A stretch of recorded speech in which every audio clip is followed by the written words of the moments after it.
Hey guys, welcome back to the channel. This is story about what if Naruto permanently opens the 8 gates part 1. Before I start, please do support for more amazing content and comments for part 2. Do consider to subscribe my channel and share my video to your friends and check out the description as well. Let's start the video. Naruto watched in shock and slight hurt that his newly passed team had just walked away, leaving him tied to a wooden stump. "Oi, hurry up and untie me!" the blonde-haired boy screamed. His voice reverberated in the distance in hopes that his team would hear him. This had to be some sort of poor-tasting prank, right? Naruto cursed as he struggled against the rope that bound him to the log. He had tried using the rope escape technique to free himself, but he didn't remember it very well, and they weren't taught to untie anything past the Chunin-level rope anyways. He couldn't even create a shadow clone to unfasten him, as his hands could barely make it past his midsection before getting blocked by his tight constraints. In the end, the young genin stopped struggling and blankly stared at the floor. "GG, you liar," Naruto thought to himself in hurt. If there was one thing that he remembered from all of the speeches that the third Hokage gave him, his first team wasn't just a team. It was supposed to be his family. Naruto truly believed what the old man had told him, and it was one of the main driving forces that he had when he became a ninja. He would finally have a family that he could trust wholeheartedly, which wouldn't ignore his very existence when he graduated. Yet the very moment that his team had finished their first exercise together, everything had gone back to the past. Kakashi left without a second thought, while Sakura followed Sasuke to whatever he was going to do. It was like Sasuke and Sakura, who were about to feed him, and Kakashi's speech was all fake, that they would only show such levels of camaraderie during a mission. Naruto sunk into his thoughts, his exhaustion slowly creeping upon him as the hours went by. The fires of hope that he held to his chest that one of his team would realize their mistake and come back to help him slowly dimmed before they flickered out of existence. Why did I think anything would be different? In the end, I should only rely on myself. After Naruto had given up on waiting for someone to come help him, it was like there was an invisible weight lifted from his shoulders. The blonde-haired boy desperately thought of something that could help him. However, his hazy memories of his time at the academy, coupled with his poor ninja skills, vetoed any solution that he could think of. Suddenly, something came to mind. It was a vague description of some of the techniques stored in the scroll of sealing he had read while he was looking for something he could learn. Most of the techniques he saw he couldn't understand, so after a brief skim of their contents and abilities, he moved past them before eventually finding the multiple shadow clone technique. After thinking extremely hard about the scroll of seals and the forbidden techniques stored inside, he thought of one technique he saw inside. The 8 inner gates. Naruto couldn't remember much about the technique, but he was enamored at its description, that it could temporarily increase someone's speed and strength until they surpassed the Hokage. The only reason why he didn't attempt to learn this technique was that there was a warning that said the use of said technique could result in death. Yet, in spite of this, Naruto very vaguely remembered how to open the first gate. Even after a week of not thinking about it, the blonde-haired boy remembered that there was a specific point in the left side of the brain which could be opened. If I were stronger, I would be able to just snap the ropes. Naruto thought to himself, ready to attempt to open the first inner gate. Naruto closed his eyes, envisioning the chakra pathway within his body. He could see streams of chakra that circulated through his body alongside several holes. Focusing on the left side of his brain, Naruto noticed something that looked like it should be a hole, but it was closed. This must be the first gate. He couldn't remember much about how to open the gate except that chakra had to be sent to it. Naruto knew he wasn't the brightest student out of everyone at the academy, but he wasn't stupid either. The blonde-haired boy knew that the brain was one of the most sensitive parts of the body, and any mistake could result in him turning into a vegetable. Whatever that was. Hence Naruto focused as hard as he could, sending a small stream of chakra onto the closed point on the left side of the brain. He could faintly feel that he had reached a blockage, and he slowly pushed as little chakra as possible into the gate. After hundreds of attempts of pushing the chakra into the closed gate, Naruto started getting a little impatient. However, the fear of harming himself after making a mistake scared him far more than staying tied to the post for longer. Eventually, Naruto felt a small hole appear at the gate, which he pushed his potent chakra into. Slowly but surely, he sent more and more chakra into the gate, opening it wider and wider. Naruto figured that the absence of pain meant he wasn't doing anything wrong. However, at the same time, he wasn't feeling any more powerful. After what felt like forever, the gate stopped expanding, with Naruto's chakra filling it completely. Opening his eyes, Naruto looked around, confused. Wasn't I supposed to get super strong and break through these restraints? All of a sudden, Naruto felt a surging pain originating from his brain that quickly rushed throughout his body. The young boy opened his mouth to scream, but all that left his mouth was a silent whine as tears started streaming down his face. I knew this wouldn't go right. Why would it? Nothing ever does with me. Ultimately, the pain in his head reached the point where he couldn't handle it anymore, and he fell unconscious. While unconscious, Naruto had a long dream. First memory, age 0. Naruto could hear sounds of destruction resounding from all around, yet he could see nothing but darkness, which scared him.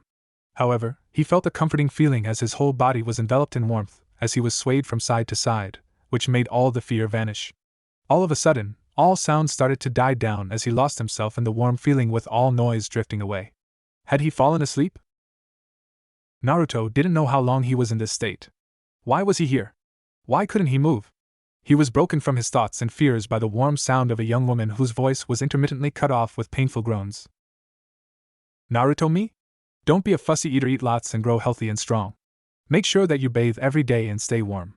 Also don't stay up late, you need lots of sleep and make friends, you don't need a lot of friends, just a few ones that you can really trust. I wasn't very good at it, but keep up with your studies and practice your ninjutsu hard. Remember that everyone has strengths and weaknesses, so don't get too depressed if you can't do something well. Respect your teachers and upperclassmen at the academy. Oh, and this is important, it's about the 3 prohibitions for a shinobi. Be extra careful about lending and borrowing money. Put your mission wages into your savings account. No alcohol until you're 20. Too much can ruin your health, so drink in moderation. Another prohibition is women. I'm a woman, so I don't know too much about this, but all you need to remember is that the world is made up of men and women. So it's only natural to take an interest in girls. But just don't get hooked on bad women, find someone just like me. Speaking of the 3 prohibitions, be wary of Jiraiya-sensei. You know, Naruto, from now on, you're going to face lots of pain and hardship. Be true to yourself, have a dream and have the confidence to make that dream come true. There's so much more that I want to pass on to you. I wish I could stay with you longer. I love you. Naruto was in shock as he listened to the woman's heartfelt words. Who was she, and why was she talking to him like that? He had never met someone that sounded like that in his life, and certainly not someone who cared as much as it seemed like she did. The woman seemed to whisper to someone nearby before a man's voice, just as pained as the woman's, yet just as warm, spoke. I am sorry I won't be there for you as a father, Naruto. Your life is going to be difficult and full of hardships, but I believe in you. Listen to your mother. Between us, she was always the smarter one. Always try to do what you believe is best, and I am sure you will grow into a fine young man I will be proud of. I love you, my son. Involuntarily, Naruto opened his bright blue eyes to see a red-headed woman and a blonde-haired man standing in front of him, being impaled by the claws of the Kyuubi. They seemed to both mutter something before the Kyuubi quickly shrunk before fusing into his body. Mom? Dad? Was Naruto's last coherent thought before he lost himself to the tide of memories that overwhelmed him. 4 years later, Kanehigakure Orphanage, age 4. Naruto was curled up in his bed. It was what he determined to be his only safe space in this cold, harsh world. The young boy had always wondered why he was treated differently from others. He looked through the window to see multiple children ranging from 3 to 8 years old playing. Yet despite knowing they were having so much fun, he couldn't bring himself to join them, knowing that all he would receive were mean words and cold stares. Children, come down for your lesson. A voice resounded throughout the orphanage that Naruto recognized to be the matron's. The sounds of playing and laughter died down as the children split into their respective age groups, entering different rooms. In the room that Naruto walked in were 7 or 8 other boys and girls who fidgeted while waiting for the caretaker to start teaching. Today, we are going to learn the alphabet. The caretaker cheered with a happy smile on her face, exciting the children. Naruto also looked forward to learning. He had always wanted to be like those people he saw jumping from roof to roof and had overheard that you needed to read and write to do that. The young blonde-haired boy listened intently as the caretaker passed out a pencil and sheet of paper to each child while explaining today's lesson. However, when the caretaker reached him, she simply passed him without acknowledging his existence. Miss Caretaker, what about me? Naruto asked, slightly raising his hand to catch her attention. As if she didn't hear the boy, the caretaker continued to talk about the basics of the alphabet without a pause. Naruto looked down intently at his table as if he felt judging stares from the children around him and didn't bother asking again. So what if he didn't have a pencil and paper? If he put enough effort in, he could learn too, right? 3 years later, Kanehigakure Orphanage, age 7. It turns out he was wrong. Even though he paid attention to every word the caretaker said while repeating everything he heard inside his head, he quickly fell behind in his studies. Although the caretakers changed from each year to the next as he moved classrooms, his treatment was the same. He was ignored whenever he asked a question, and he was never handed a pencil or paper. Several weeks later, age 7. Naruto was ecstatic. While he was on one of his regular camping trips to escape the presence of everyone who just looked straight through him at the orphanage, he ran into an old man in the forest. Initially, he had thought that the old man was lost, but it turns out he was the Hokage? Whoever he was the leader of the village. But most importantly, he spoke to him, didn't ignore his very existence with the blank stare that he so often received, but instead had a warm smile. The old man even laughed when talking with him. He could remember what the old man said like it was yesterday. People don't like you say? Well, why don't you become a ninja? They are loved and respected by virtually everybody in the village as they are our protectors. Naruto was surprised when he had heard this. If he became a ninja, people would like him? The blonde-haired boy was undoubtedly even more surprised to find out that the ninja that the old man talked about were those cool people who jumped from roof to roof. Really? I want to become a ninja then. Naruto cheered before slumping. But how do I become a ninja? I don't know if anybody would teach me. The old man looked thoughtful. Well, I could use my power to enroll you as a student at the academy. However, you must train really hard to become a ninja. I'll do it. I will try my best, and maybe I will become Hokage like you one day. I would love to see that day, Naruto-kun. 2 years later, Konoha Ninja Academy, age 9. Naruto looked at the barely passing grade marked on his exam paper. It turned out that becoming a ninja was much harder than he thought. The young child remembered his first couple of days at the academy, trying his best to make a good impression on the teachers. But it seemed like they knew the people from the orphanage because they treated him in almost the exact same way. Thankfully, they weren't completely the same, as these teachers had given him books just like everybody else. But that was the extent of their help. Whenever he raised his hand to ask a question, it would always stay in the air until his arm got tired. Every test or assignment handed back only contained the overall marks, unlike other students who received detailed corrections on their mistakes. In the end, Naruto decided that he would impress them by studying hard and becoming the top student in the class. They couldn't ignore him if he was the number one student, right? Naruto soon found out that becoming the number one student without any helpful guidance was near impossible.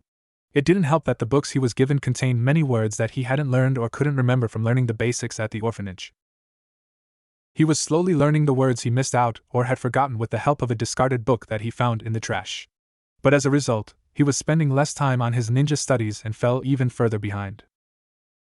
At least I am not the worst student in the class, Naruto thought to himself in a vain attempt to muster some form of pride. Yet, as he looked toward the student who scored the lowest marks, he could only feel envy. Even though that student received the worst grade in the class, he didn't seem to care. In fact, he was happily chatting with his friends, seemingly without a care in the world. Friends? It had been a while since he had attempted to make friends since everyone at the orphanage ignored him. He didn't even try to talk to anyone when he first arrived at class because he was scared he would receive the same treatment. However, they seemed like friendly people. And since there was no point in studying anymore, as he learned that high grades didn't exactly equal many friends. They seemed like nice people, Naruto thought, blankly watching the interactions between everyone in the class. There's no point in studying if I am so far behind. It's not like high grades equal many friends anyways. Naruto glanced toward the class's top student, who blankly stared out the window, ignoring everybody else. Sasuke Uchiha, the blonde-haired boy, didn't know why Sasuke was like that, but he was slightly envious of the treatment the boy received from others in the class. Even though the boy ignored everyone around him, he still had people surrounding him. The blonde-haired girl, Inoyawa Yamanaka, and the pink-haired girl, Sakura Haruno, both seemed to gravitate towards the boy. Maybe I should try making some friends, Naruto thought. Hopefully, it would make that weird feeling he felt when he saw other people talk and smile at each other go away. 2 years later, age 11. It turns out that making friends is even harder than studying. Naruto reflected on his efforts over the past 2 years while ignoring the ongoing lecture. He had been in this class for a little over 4 years, but he had yet to make a single friend. Of course, not without trying, but everyone seemed to have an excuse for why they couldn't be friends. The first person he attempted to befriend was a young boy called Shinoabarum because he was quiet like him. Yet even after he spent the effort to learn about the boy's favorite topic, insects. One day, the boy mentioned that his Kakashi felt uncomfortable in his presence, and that they couldn't be friends. Naruto snorted, remembering that, if he hadn't wanted to be around him, he should have just said so. There was no need to lie to him about it. Naruto had also attempted to befriend the others in the class but was met with varying obstacles or straight-out refusals. A young girl called Hinata Hyuga would always faint when he tried talking to her. He wasn't that scary, right? At one point, Naruto had thought he had made success when he managed to hang out with Shikamaru Nara, Choji Akimichi, and Kiba Inuzuka, with them all going to the park to watch clouds or play on the swings. Yet after goofing off with them a few times, they also seemed to stop wanting to hang out with him. After the first year of trying to make friends through various methods, whether it was learning about what they were interested in, only doing what they wanted to do, or even giving gifts, Naruto shifted his goals to another event. His birthday was coming up, and he had overheard that people made friends at birthday parties. Thankfully, the old man had given him his own apartment a few years back when he had inadvertently complained that he was being ignored by his caretakers. Maybe he could host a party, and if everyone had fun, they would be able to hang out more. Naruto spent the rest of his time before the birthday party saving up money, to the point of not even visiting Ramen Ichiraku. He had done his best to make handwritten invitations to everyone in his class, triple-checking to ensure that he had spelt their names correctly before putting them under their desks. Nobody said anything in class on the day of his birthday. It was like they hadn't received the letters at all. Maybe they are shy, Naruto thought to himself. He could understand since he didn't even have the courage to invite them in person and could only send letters. The young boy started hyping himself up. Everyone was going to come, and he would make so many friends that he wouldn't feel lonely anymore.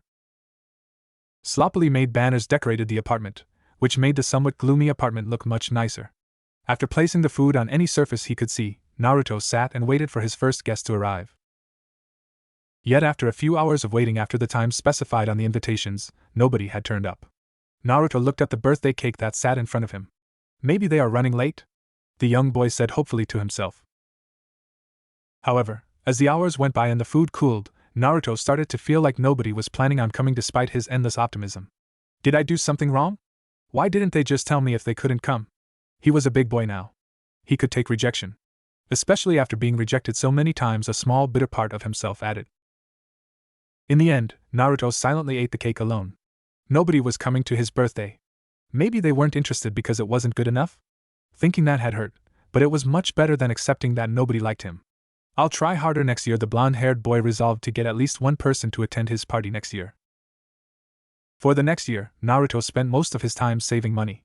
Occasionally, he would hunt a hare or boar in the forest and sell it to a traveling merchant to make some extra money.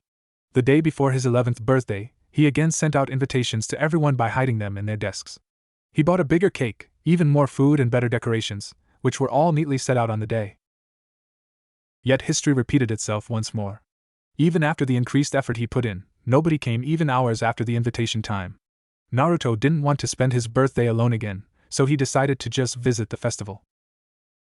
To avoid the cold glares and whispers that seemed to follow him, Naruto covered himself up until he was unrecognizable. It was October anyways, and most people covered up at this time of year. However, after walking around for 5 minutes, Naruto wished he had never left the house. He found out the reason why nobody came to his birthday party. He could see Sakura and Ino hanging out at one of the stalls while Shikamaru and Choji were eating at another. Naruto even saw Hinata walking alongside a taller man and a young girl that looked similar to her. Naruto had never felt so distraught in his life, not even when he was ignored by the people at the orphanage. Of course, they didn't attend his parties because they didn't want to. What other reasons could there possibly be? They were busy? The young boy never thought he was demanding. All he wanted was for someone to look at him just like old man Hokage did whenever he visited. Oi, get back here! Naruto turned to where the voice was coming from and watched as a young child was running from what he assumed were his family or friends, judging by the smiles on their faces. One thing that confused him was the fact that those chasing the boy were covered in a mixture of blue, red, and green paint. You can't catch me. It was your fault for walking into my trap, giggled the young boy as he fled into the crowd. In spite of his sadness, Naruto let a small smile slip past. The young boy threw a paint bomb at them? That sounded pretty funny. Suddenly, a flash of inspiration hit him. Prank? Naruto saw how much attention the boys had when running through the crowd. Even he, who wasn't in a very good mood, turned his head to look, his eyes glued to them. If I pranked others, will people look at me too? Naruto didn't care if they sent looks of amusement, cold glares, or even hateful ones. As long as at least someone glanced his way, he was happy. The young boy looked at the street stalls, picking up a bucket of paint with the remainders of his money. He had enough food to last at least a week anyway. 1 year later, age 12. Naruto smiled at his latest prank that had shocked everybody. It was the first time anybody had even considered vandalizing the Hokage monument, so it was never guarded. It served them right. Naruto Uzumaki did what he wanted when he wanted. Get back here, Naruto! Several civilians and low-ranking ninjas screamed as they formed a small mob, chasing him. Him! Naruto smiled in glee. It felt great. People actually called him by name instead of boy or you. He had even heard someone call him Fox Brat for some reason. He tucked that thought away, assuming it was because of the whisker marks on his face. Naruto remembered back to the first prank he pulled. It was on one of the teachers that had been mean to him throughout the years.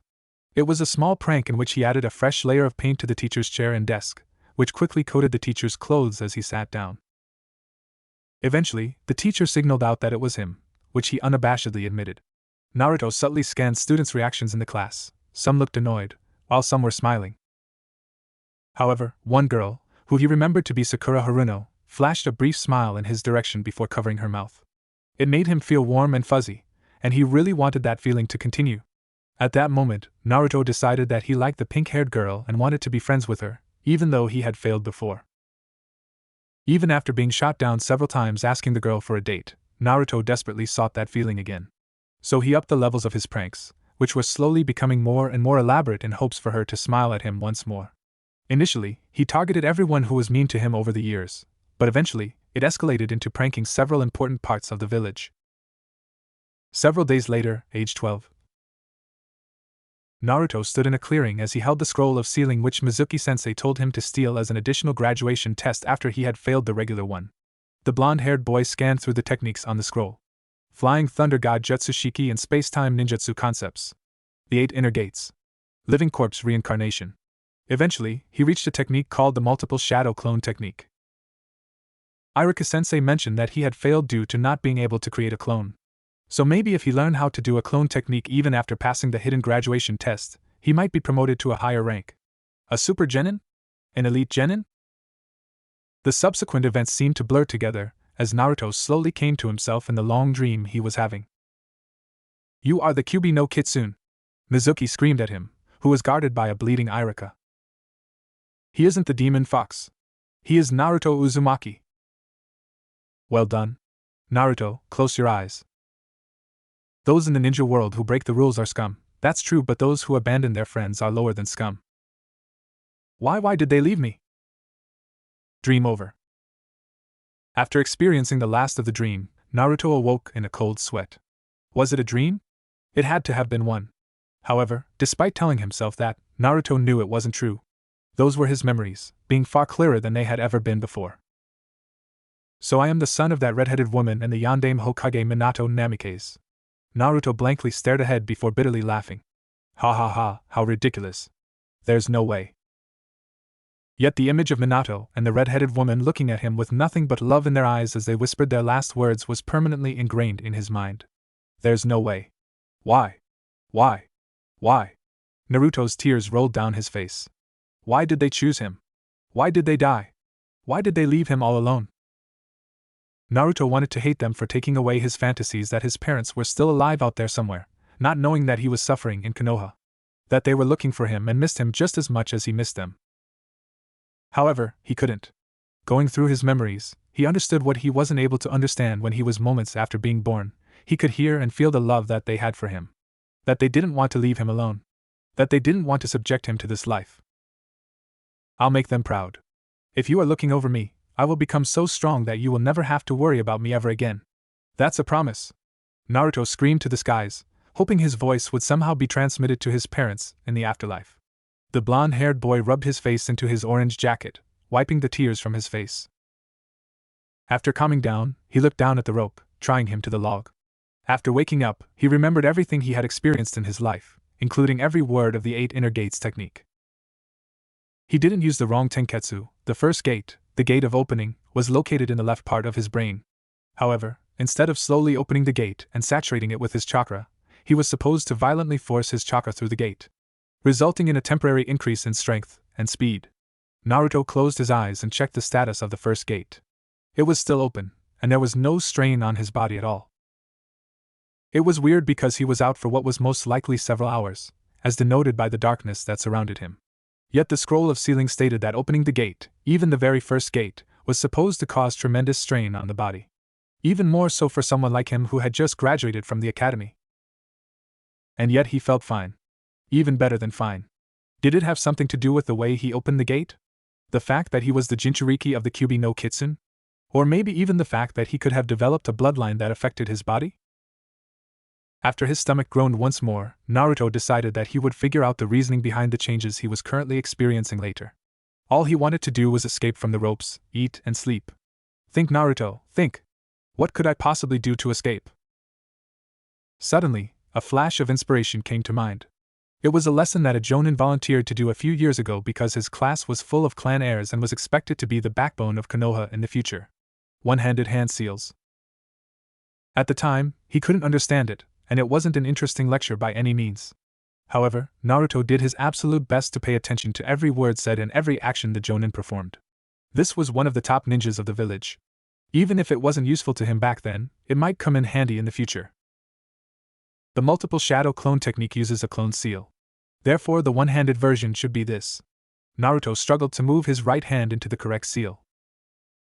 Even though he had seen it before and remembered it with perfect clarity, he had never once attempted to use it. Hence, his fingers were trembling slightly, and used to the new yet awkward movement they were subjected to. Naruto expelled a relatively large burst of chakra before a dead clone-like thing poofed into existence for a moment before disappearing. "Ard, come on!" The trapped genin screamed in pure rage. He had to deal with making dead clones for years. He didn't want to experience it again.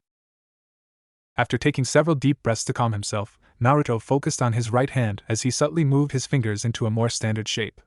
There was no reason why he would get this right on the first try. Even learning the multiple shadow clone technique took over an hour to learn. Poof, a dead clone appeared. Poof, a dead clone was expelled. It didn't take long for Naruto's one-handed clone sign to become more and more natural. The clones also started to look closer and closer to a normal shadow clone. Suddenly, an exact replica of Naruto appeared in front of him.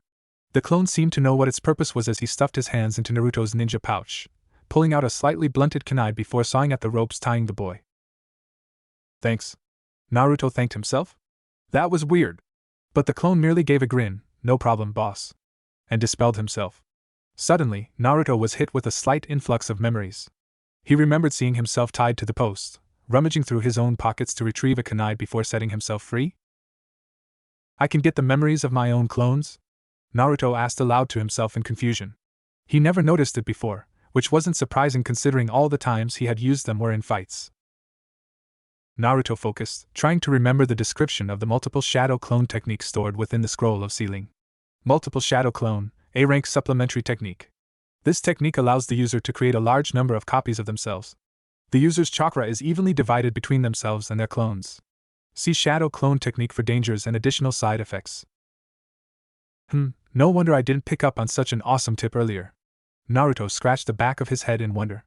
The standard shadow clone technique wasn't found within the scroll of sealing. Or maybe it was, but not in the first 3 techniques that he had read when looking for a cool technique in the scroll.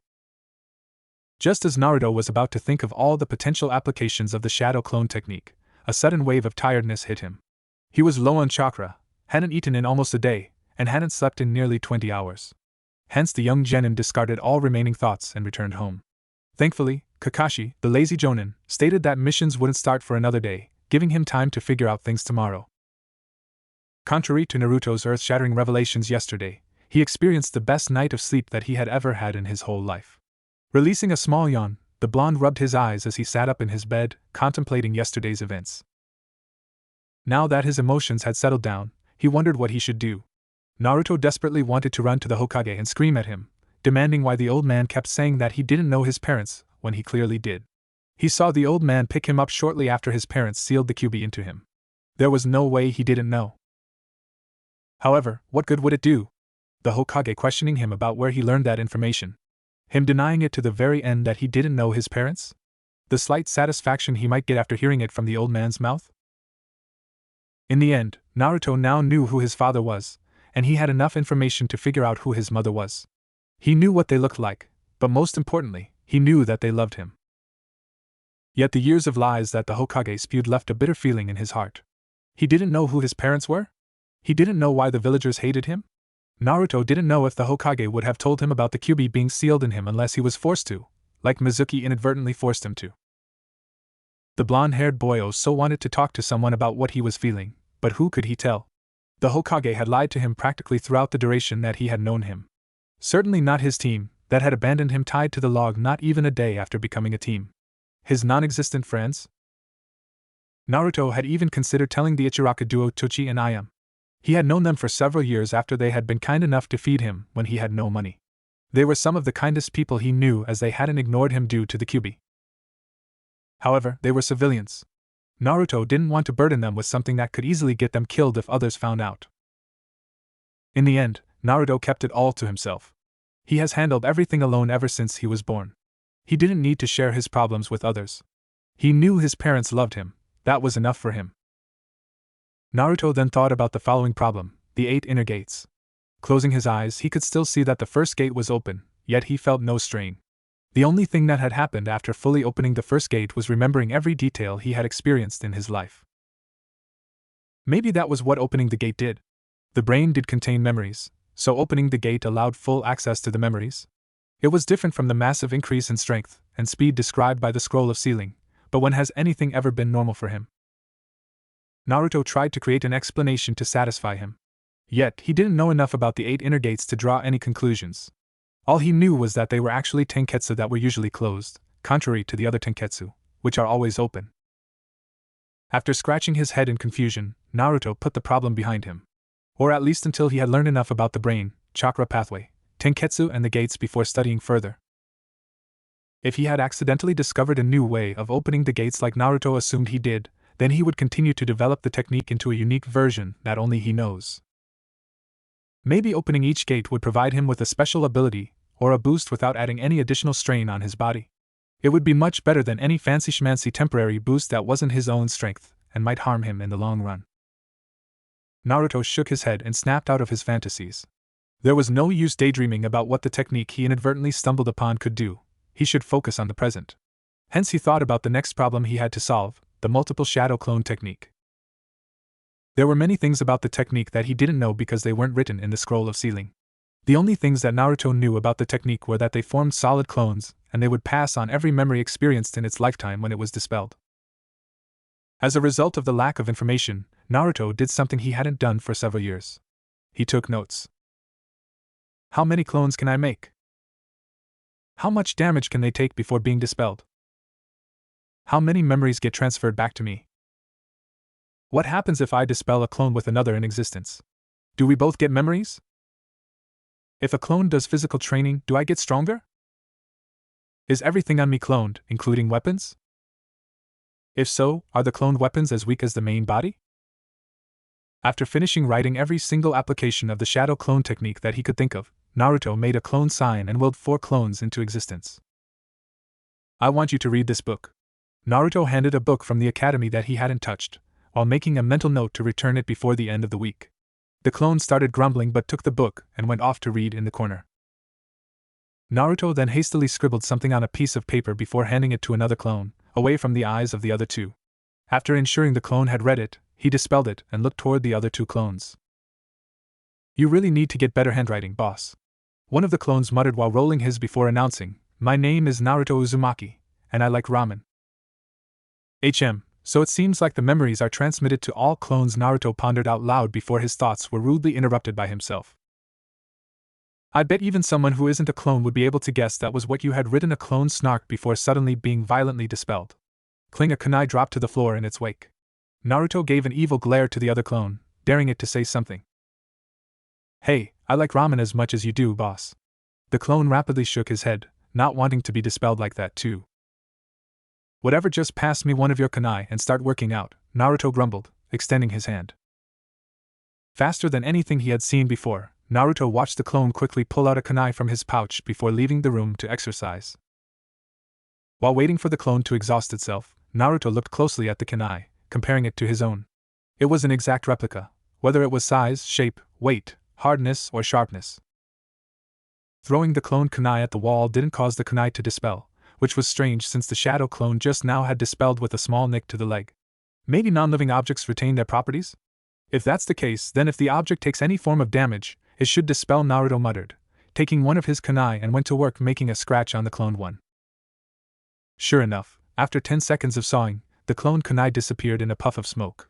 So to keep my clones around for longer, I need to reduce the damage that they take? Naruto's muttering filled the apartment as he added each conclusion drawn to his notes. An hour later, Naruto dispelled the remaining clones, feeling a large bout of exhaustion alongside the knowledge of the academy book stuffed into his head. He summarized all of the results from the experiments and wrote them on a single sheet of paper. I can make at least 1,000 clones, as shown in the fight against Mizuki. The clones aren't very durable, and any scratch will dispel them. When the clones dispel, they transmit all memories to himself and any existing clones. The cloned weapons have the same durability as standard weapons but dispel when they run out of chakra to maintain their form. Clones do not transfer any physical training. However, they do transfer the exhaustion from doing so. The clones also seem to have varying personalities, although they generally act the same as me. With all of the mysteries of shadow clones solved, Naruto sat down and thought about his future plan of action. He made a promise that he would become the strongest ninja to ever exist for his parents, and Naruto Uzumaki doesn't break a promise. His first idea before he started training was to get an honest evaluation of his skills, but he didn't know anybody that would help him in that regard. Therefore, he just wrote a list of what he knew he could do. Ninjutsu, multiple shadow clone, henge, kawarimi. Genjutsu, can't perform any, but can dispel jutsu below D rank. Taijutsu, only learned the basics of the academy style but doesn't feel comfortable. Shuriken Jutsu, hit a non-moving target 5 out of 10 times 10 meters away using kunai and shuriken. Stealth, can avoid several chunin after painting the Hokage monument. Speed/strength, can run away from chunin? To know about strength. Hand seals, can make 2 standard hand seals a second and I only know how to do a single one-handed seal. Naruto looked at the relatively short, vague list and sighed. There was a lot of work to do to become stronger. Well, I ain't gonna get stronger just by sitting around.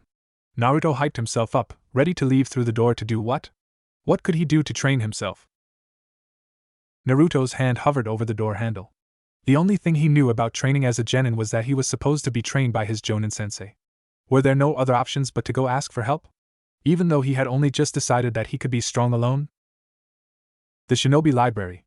Naruto shouted in exclamation, remembering one of the places he wanted to visit a few years ago.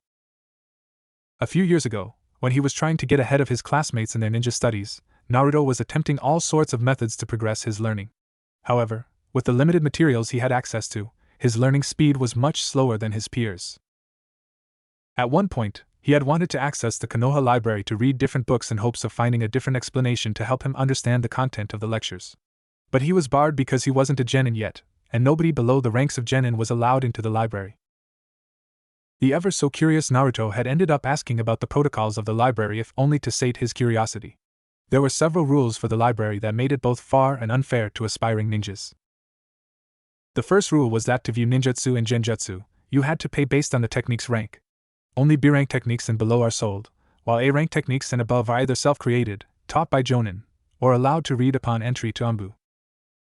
Taijutsu and Bukijutsu were exempt from this rule because learning a style took a long time, and there wasn't any specific style that was overwhelmingly stronger than any others. The second rule was that all resources such as chakra control and nature transformation exercises were only available for genin rank ninja and above.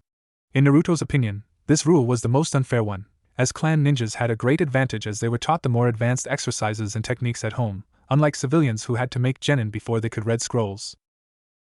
The third and most important rule was that any damage to the library would be met with a hefty fine and a temporary/permanent ban from the premises depending on the damage caused.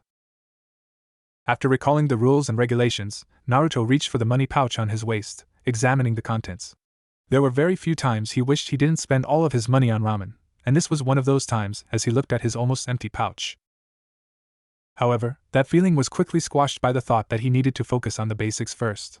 Iruka-sensei always reprimanded him, saying that his chakra control was terrible, or that his taijutsu/shuriken jutsu sucked. So Naruto figured that he should first fill in the gaps in his knowledge due to skipping the academy over the past year, while also learning everything he had failed to understand at the academy before thinking about what cool ninjutsu he should learn. With his goal decided, Naruto opened the door, relying on his memories to find the Shinobi Library. It didn't take long before Naruto could be spotted standing outside the Konoha Library. It was a large, pink stone building with mahogany brown planks decorating its outskirts.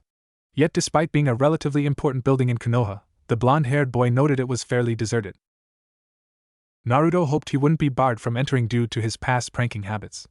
After all, it was one of the few places that he refused to prank in respect for the librarian that didn't hold any prejudice. Or maybe she did, but just hid it well? A pessimistic part of Naruto thought. After opening the front door, Naruto scratched his head in confusion after finding that the inside of the library was practically devoid of people.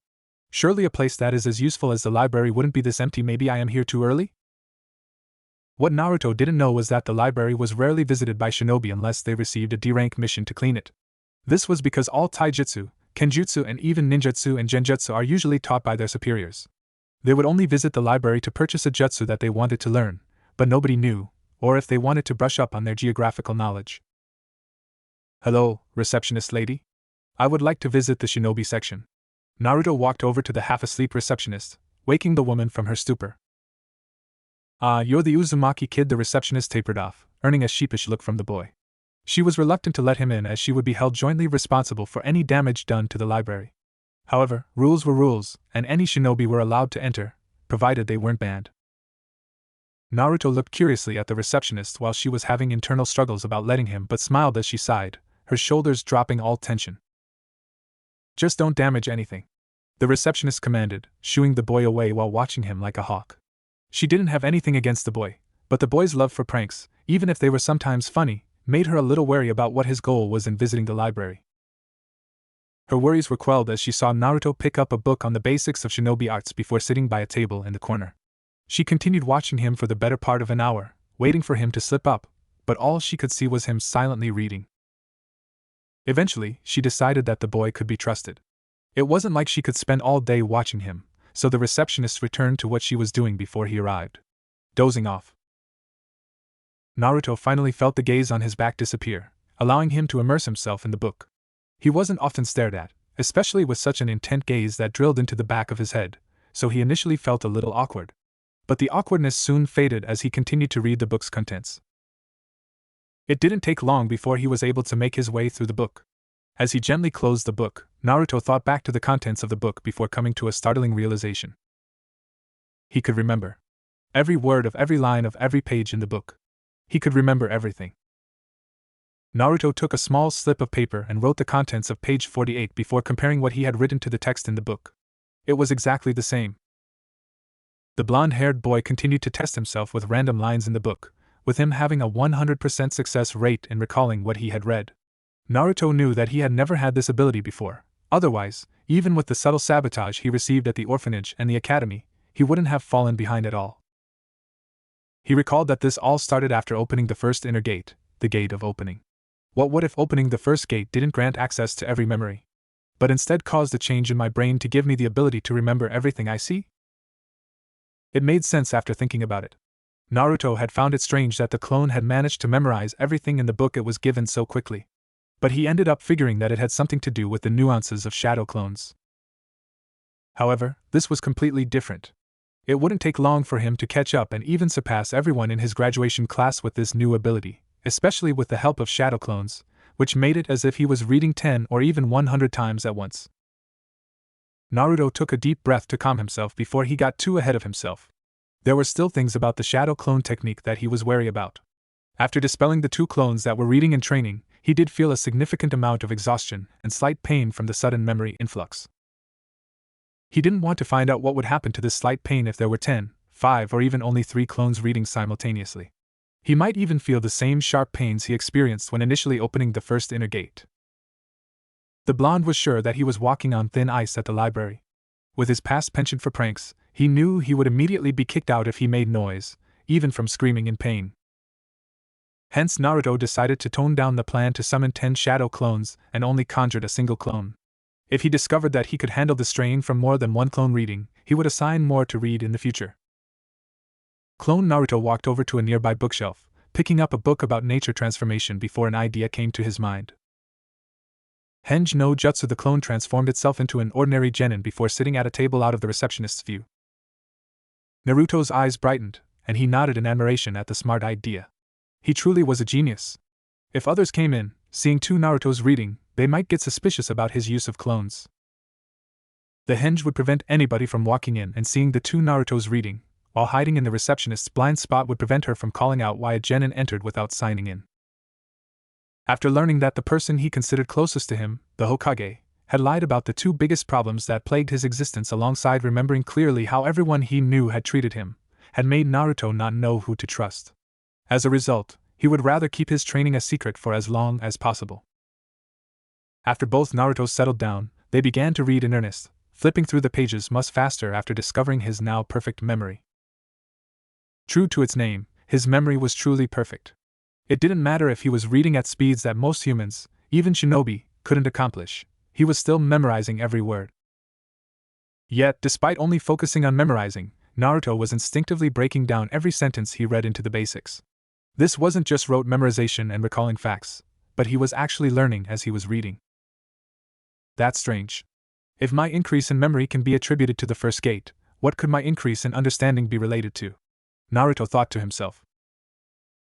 Initially, he put it down as his sudden enthusiasm for learning had bolstered his learning rate. Or the book he was reading explained it in a way that was easy for him to understand. Yet even after changing books, Naruto still felt the same way.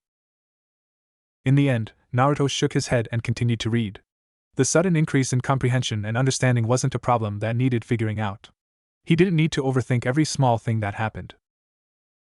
Since the learning increase happened around the same time as his changes in memory, then he would just chalk it up to being a result of opening the first inner gate. For the next few hours, Naruto could be seen in the corner reading books. After every hour, he would swap the book for a different one on the same subject. He learned more than in 1 month of studying at the academy for every hour spent reading. So it turns out that the shinobi arts are divided into ninjutsu, genjutsu, taijutsu, with there being many subtechniques such as bukijutsu, fuinjutsu, and juinjutsu. There are even some techniques such as senjutsu and space-time ninjutsu. Space-time ninjutsu, isn't that one of the techniques I found in the scroll of sealing? The Hiraishin? Naruto muttered aloud to himself, breaking his gaze free from the book. He took a quick look around in the library, finding several books on space-time ninjutsu. However, they were closer to random creator notes, alongside calculations and formulas that would make anyone dizzy looking at them. One word that caught his attention on one of the space-time ninjutsu notes was fuinjutsu, which was hastily scribbled on the page. Curious about how fuinjutsu was linked to space-time ninjutsu, Naruto looked around until he found an introductory book on fuinjutsu.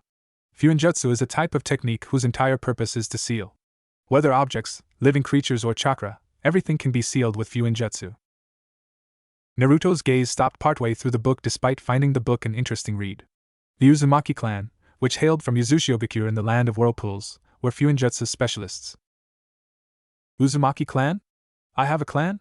Do they know about me? Naruto gasped in shock and happiness, quickly searching the library for every scroll they had on the Uzumaki clan. Yet after he started reading the very few scrolls stored in the library, Naruto's happiness turned into horror. Every scroll stated that Uzushiogakure was destroyed in the Second Shinobi World War due to fear of their fuinjutsu. As a result, the Uzumaki clan had practically gone extinct, with very few sightings of an Uzumaki in the elemental nations. Naruto looked distraught at the only chance of him having a living family was ruthlessly quashed by the past actions of shinobi. In spite of this, he continued to look up information on the Uzumaki clan. He wanted to know what they were like and if his mother was an Uzumaki or not. The Uzumaki clan shared distant blood relations with the Senju clan. Following the founding of Konohagakure, the Senju chose to symbolize their clan's friendship by adding the Uzumaki's own emblem to Konoha shinobi's flak jackets. Uzumakis are known for their red hair and incredibly strong life forces, with them having very long lifespans and aging slower than the average human. They were known to be highly proficient in kenjutsu and were considered to be the most advanced fuinjutsu users across the elemental nations. It has also been documented that some Uzumakis have very rare Kekkei Genkai. However, it hasn't been confirmed what type of Kekkei Genkai and what their abilities were. Red hair? So my mother was an Uzumaki? Naruto muttered to himself, finding himself one step closer to learning who his mother was. He hoped he could find her in the shinobi records as he hadn't seen any red-haired people, and nobody in Konoha has the same last name as him, so there is no doubt that she should be easy to find. After reading more about his clan and their exploits, Naruto was shaking with a mixture of emotions. As selfish as it was, he was less sad that his clan had been destroyed as he didn't personally know them, and more upset at the fact that it crushed his last hope that he might have some distant family members alive. However, the fact that the Uzumakis were feared across the elemental nations due to their techniques was something he was in awe of. Kenjutsu and Fuinjutsu, huh? Naruto muttered to himself. He wasn't planning on learning the two ninja arts just because his clan was said to have been experts in them, but instead because of how powerful they were portrayed to be. If a nation was destroyed in fear of their prowess, they had to be highly useful techniques. Before reading the Uzumaki clan's accomplishments, Naruto was one of the people who initially overlooked the usefulness of weapons. Instead, he was obsessed with different ninjutsu and its various elements because it is cooler. As a result, he had never considered adding them to his repertoire before but did agree that they would be useful for when taijutsu couldn't be used. Meanwhile, Fuinjutsu was a far more complex topic. While Naruto felt the need to learn it because of him being living proof of how powerful it is, with it sealing the QB inside of him, he wasn't anywhere near close enough to start learning it. Naruto read the introduction to the basics of Fuinjutsu. The book stated that having high accomplishments in mathematical knowledge, calligraphy skills, chakra control, jutsu shiki, and Fuin shiki, alongside having one nature transformation under your belt, was mandatory before learning Fuinjutsu. After comparing the extensive list of prerequisite skills to his current skills list, Naruto sighed. His handwriting was horrible, with him never needing to practice it as nobody had complained before. Mathematical knowledge, nature transformations, chakra control, jutsu shiki and Fuin shiki knowledge were practically non-existent. Except for some basic mathematics and chakra control, none of the topics were approached at the academy. However, even without learning Fuinjutsu, except for calligraphy skills, jutsu shiki and Fuin shiki, everything else were topics he was planning on learning anyways. Naruto figured that once he finally mastered, or at least reached a high proficiency in those subjects, he would consider touching Fuinjutsu if he showed enough talent and interest in it. After writing down everything he needed to learn, Naruto put the books on space-time ninjutsu, Fuinjutsu, and the Uzumaki clan back on their respective shelves before picking up a book on chakra control. The book contained 4 basic chakra control exercises: leaf sticking, tree walking, water walking, and saman spinning. The author also provided several detailed tips on how to accomplish each activity, alongside the advantages of having high chakra control. So the reason why I can't do the clone technique is because of my poor chakra control, resulting in me using too little or too much chakra. Why didn't anybody tell me before? Naruto was almost pulling his hair out in annoyance. Even when he was paying attention to what Iruka-sensei was teaching when the clone technique was brought up, he only received feedback such as "try harder next time, Naruto. You are using too little/much chakra." Sure, he could give Iruka-sensei the benefit of the doubt that the man had only been transferred to the ninja studies from history studies in the past year, and hadn't had a chance to get a closer look at his problems. But only being told the problem and not the solution was starting to get tiring. Naruto continued reading through several different books, committing every chakra control exercise, taijutsu stances and shuriken jutsu throwing postures to memory before leaving the library. The clone was left behind to continue reading the books on nature transformation. After exiting the building, Naruto stretched his slightly stiff body. It had been a long time since he had sat down and earnestly studied, but it gave him a sense of nostalgia and accomplishment. However, the entire time he spent reading, Naruto could feel the restless energy inside of him increase the longer he spent studying. He felt like he had to move and get some form of training in before he exploded.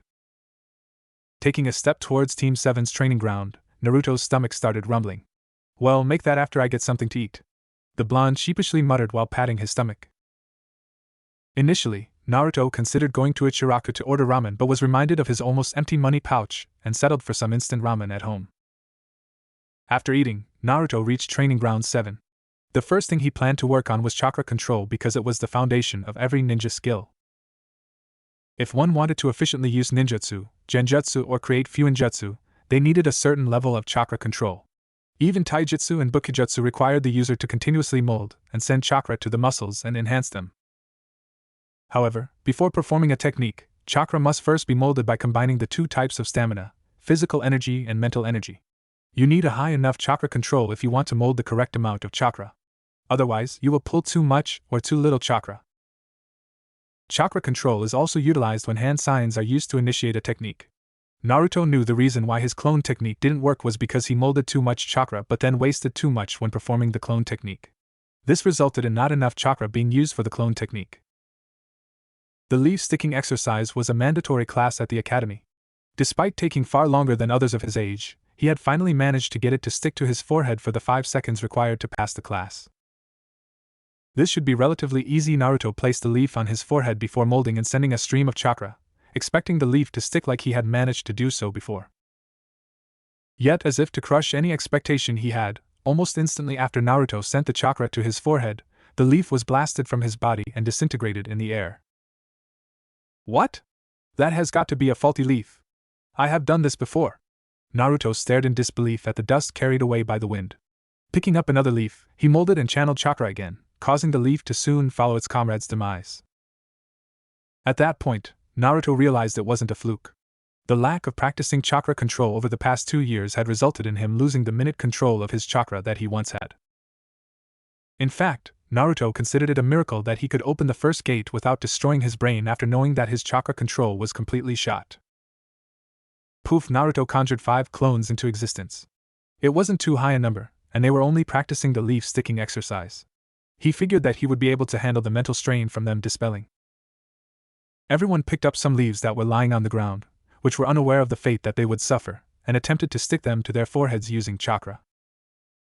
With each leaf's demise, the amount of chakra that Naruto was molding and utilizing slowly became less and less. Eventually, the leaf started to blast off his forehead but did not disintegrate in the air. It wasn't much progress, but Naruto was happy that it was progress nonetheless. An hour later, Naruto dispelled the clones one by one in an attempt to keep himself from overloading with information.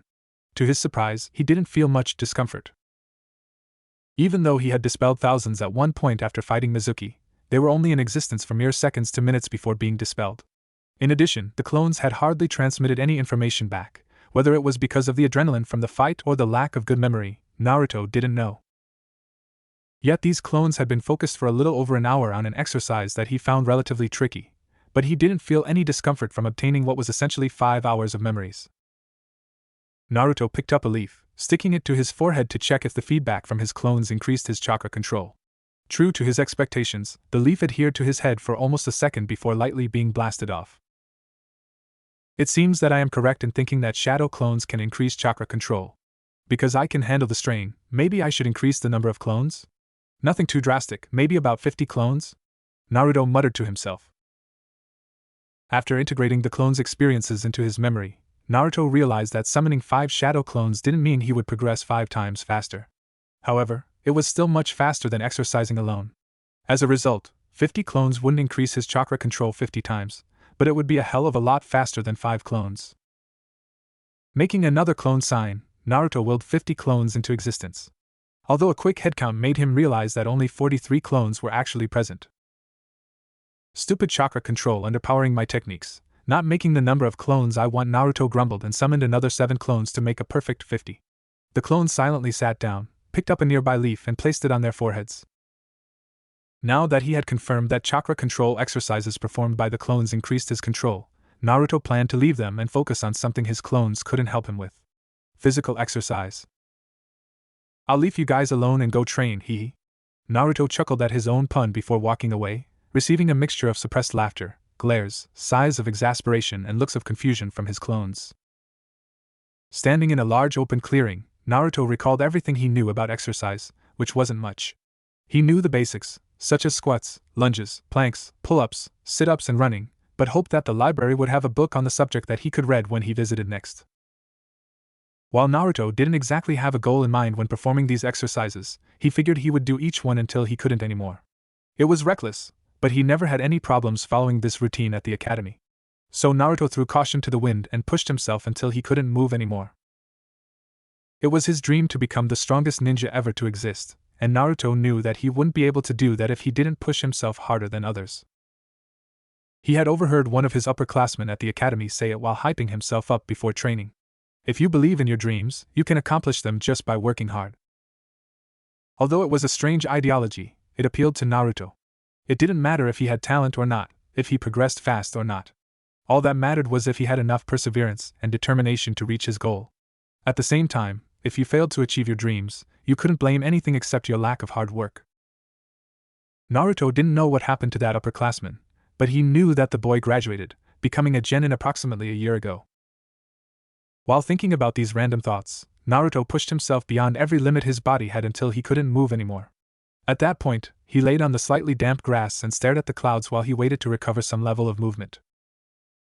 Suddenly, his eyes went blank as he was hit with experiences of reading multiple books and scrolls on the types, details and exercises of nature transformation. To put it simply, There are 5 basic nature transformations that correspond to the elements: wind, lightning, earth, water, and fire. Wind and fire techniques are primarily wide-area offensive attacks.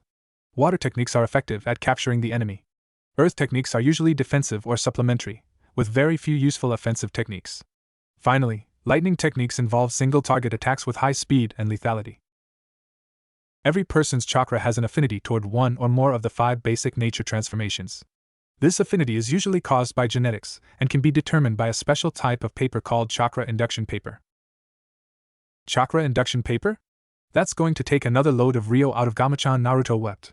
Gamachan was going to be starved for a while. However, even though Naruto didn't know his affinity, he wasn't planning on waiting until he saved up enough Rio to purchase chakra induction paper to find out. Naruto had read that, even if it is more difficult, it is still possible for shinobi to train in natures that don't match their affinity. Hence, even if he didn't know what affinity he had, he should pick 1 or 2 natures to focus on. After thinking about the advantages and disadvantages of the different elemental natures, Naruto decided to focus on earth and lightning. Earth because, in his opinion, it was the most versatile element. It was primarily used in defensive techniques but also had several stealth and reconnaissance applications.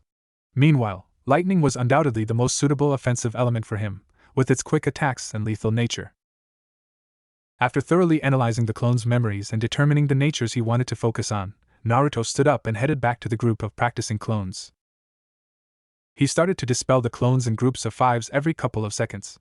After dispelling the 50 clones, Naruto felt a slight strain in his mind due to the constant influx of memories. Ugh, I feel like 50 is the limit, he thought as he massaged his temples to numb the pain a little. Naruto picked up a leaf, placing it on his forehead. After almost a minute, he could finally no longer sustain a stable stream of chakra to his forehead before the leaf finally slipped down onto his face. Even though the leaf eventually fell, the boy could be seen smiling. In less than a day, he had surpassed his old chakra control. After rejoicing about his progress, Naruto created a new batch of 50 clones, directing 25 to perform the leaf-sticking exercise and the other 25 to start the first stage of Earth Nature transformation exercises. The first stage involved molding and converting his chakra into Earth Nature chakra and channeling it into the leaf. If he converted his chakra correctly, the leaf would crumble into dirt. I should make my chakra feel like it is solid and immovable, just like a rock, Naruto thought to himself, picking up a new leaf. However, even after understanding what his chakra should feel like, he struggled with the concept of converting his chakra into Earth chakra. The book didn't explain in detail the concepts of transforming his chakra into any nature, leaving Naruto with many questions. How does one change the properties of their chakra? Is it based on the user's imagination and intent for the chakra? Or is a manipulation of chakra similar to chakra control? Naruto figured that as soon as he discovered some inkling of how to convert his chakra, his clones could continue to make progress through trial and error. Naruto picked up a small pebble instead of a leaf without paying attention and instinctively channeled chakra into it. Before he could realize his mistake, Naruto lost himself in the feeling of the rock, his chakra spreading into the ground below him. It felt stable, all-encompassing, which made sense as the earth was practically boundless, completely surrounding him. Naruto compared the feeling he received to his chakra when he tried to change its nature. It was worlds apart. When trying to convert his chakra, all he did was imagine it being hard and stuff. Yet the chakra had nowhere near the solid and stable feeling he felt in the natural earth around him. It felt too rigid. After opening his eyes, Naruto picked up the leaf once more and recalled the feeling of the earth around him. He felt his chakra slowly change, feeling more and more solid before infusing it into the leaf. Naruto closely inspected the leaf after several seconds of infusing chakra. At the very tip, which one could barely see unless they studied it closely, he could see a slight shade of brown, causing him to smile widely. Hey guys, look! Naruto grinned, holding out the leaf in pride to his nature transformation clones. The clones looked up from their respective leaves and gathered around Naruto, looking like curious children. Naruto passed the leaf around, getting various reactions from the group. What? I don't see anything. No, wait, look at the very tip.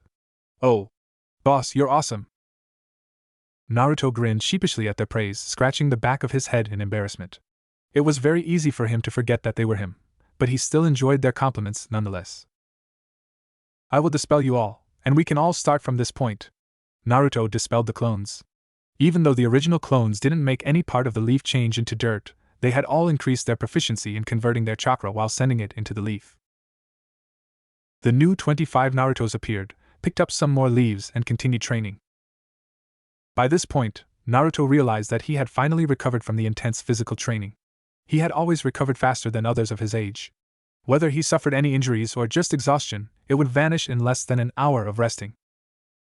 Now that he was fully restored, Naruto dropped the leaf he held. He left the clones to train their respective exercises and started more physical training.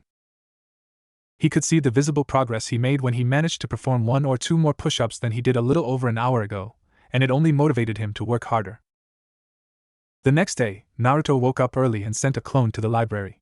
The clone had orders to create another 4 shadow clones, which were to immediately transform themselves and start reading books on mathematics, taijutsu, and various medical texts. Naruto wanted to figure out the reasons why his experience with the 8 inner gates technique was different from the mainstream version that is widely accepted by the world. For this, he needed to have in-depth knowledge of the human body, especially tenketsu and the chakra pathway system. The blonde then set off to the meeting spot, under a tree at Training Ground 7. Although he wanted to make several clones to start working on chakra control and nature transformations, Naruto didn't know what Kakashi was planning to do, although he had some ideas. Speaking of Kakashi, Naruto still didn't know how to face the Jonin or his team, as he was still angry at them for abandoning him tied to the post, with them not even considering checking to see if he was there hours later. Shaking away any negative thoughts, Naruto decided that he wouldn't be so quick to judge his team in a bad light.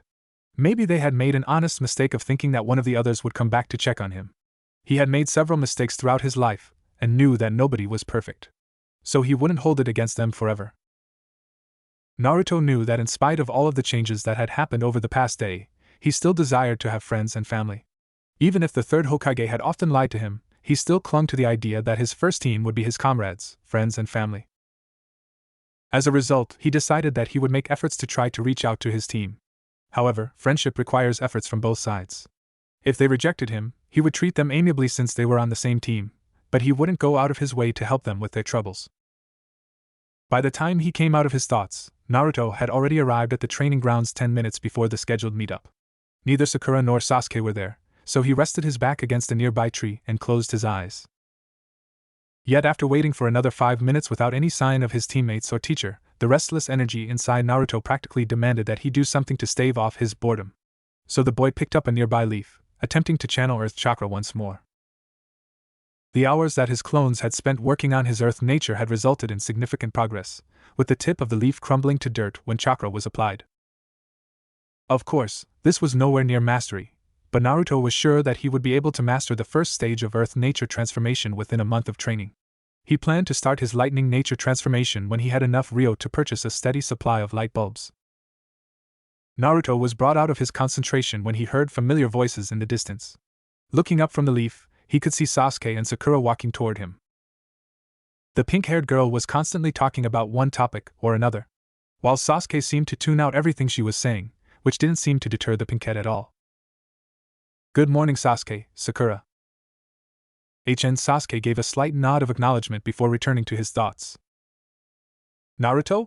You are earlier than I thought you would be." Sakura gave a reluctant smile to the blonde-haired boy. "I wanted to spend more time with Sasuke-kun, god damn it." Naruto picked up on their reluctance to talk to him and remained silent.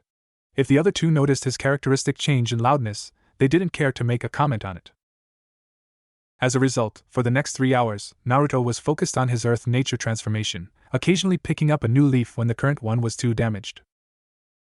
Sasuke was deep within his thoughts while ignoring Sakura, who was constantly talking about things that, in all honesty, he didn't care about at all. Precisely 3 hours from the promised meeting time, a puff of smoke appeared in front of the trio, startling them. "Yo!" Kakashi gave a lazy wave. "You're late!" Sakura screamed at Kakashi, who nonchalantly picked at his ear. Meanwhile, Sasuke just glared in annoyance. This was the 3rd time that Kakashi had been late to their meetings, and he was the one who set the time and place. Unbeknownst to the three, Kakashi was inwardly surprised at only hearing Sakura scream at him. He had spent time reading the academy records of the 3 genin, and he expected Naruto to also yell at him for being late. Looking at the boy in question, Kakashi was even more confused at the look of resentment that Naruto gave him before the boy turned his head away in silence. However, the team leader didn't voice his questions. Maybe the boy was also tired and annoyed at waiting for him to come. Little did his genin know that him being late would be a common occurrence for the group. How do I put this? A ninja donkey entered my apartment last night and ate today's plans, so I had to stay up late redoing them. Kakashi scratched his head in embarrassment, while inwardly praising himself. They've got to believe this, right? And where are these new plans you are talking about? Sakura asked, curious to find out if this stupid-sounding story was true. Without missing a beat, Kakashi ignored her question and turned around while walking toward the main street of Konoha. Well then, let's go get a mission, shall we? The genin just stared in shock at his blatant attempt to ignore the question but followed him regardless. While walking behind the group, Naruto couldn't help but wonder what was the point in meeting at Training Ground 7 if they were just going to walk back towards Konoha when everyone arrived. Meanwhile, Kakashi was looking forward to seeing the looks on his genin's face when they learned what missions they would be receiving. He was confident that the types of missions in Konoha weren't explained until reaching genin. Opening the door to the Hokage's office, the group were greeted with the sight of the third Hokage sitting at his desk with Iruka as his assistant by his side. Naruto also saw that towards the left, there were 3 men in charge of accepting and processing mission reports. Hokage-sama, we have come for our first D-rank mission, Kakashi requested. His lazy appearance faded slightly as he showed respect for his leader. The Hokage glanced through the list of D-rank missions, picking one at random. Well, let's start with something more simple. Painting a fence for Wadafumi-san? As if he had done it several times before, Iruka swiftly sorted through a stack of papers, taking a sheet from near the middle. He then filled out the team taking the mission and the expected payment before handing it to Kakashi. Kakashi didn't even look at the form, instantly putting it in his pocket. Let's go, team. The 3 genin followed him, and Kakashi smiled beneath his mask as he felt the glares that both Sakura and Sasuke were giving him. Naruto was still staring down at his feet, but he was happy enough to annoy 2 out of the 3 genin. After the team exited, Iruka made his first comment. I didn't expect Naruto to not make a complaint. That was strange. Having taken over the majority of the boys' classes this past year, he had become accustomed to Naruto's loud outbursts to the point he was expecting it. The Hokage nodded his head and thought, Naruto seemed a little off today.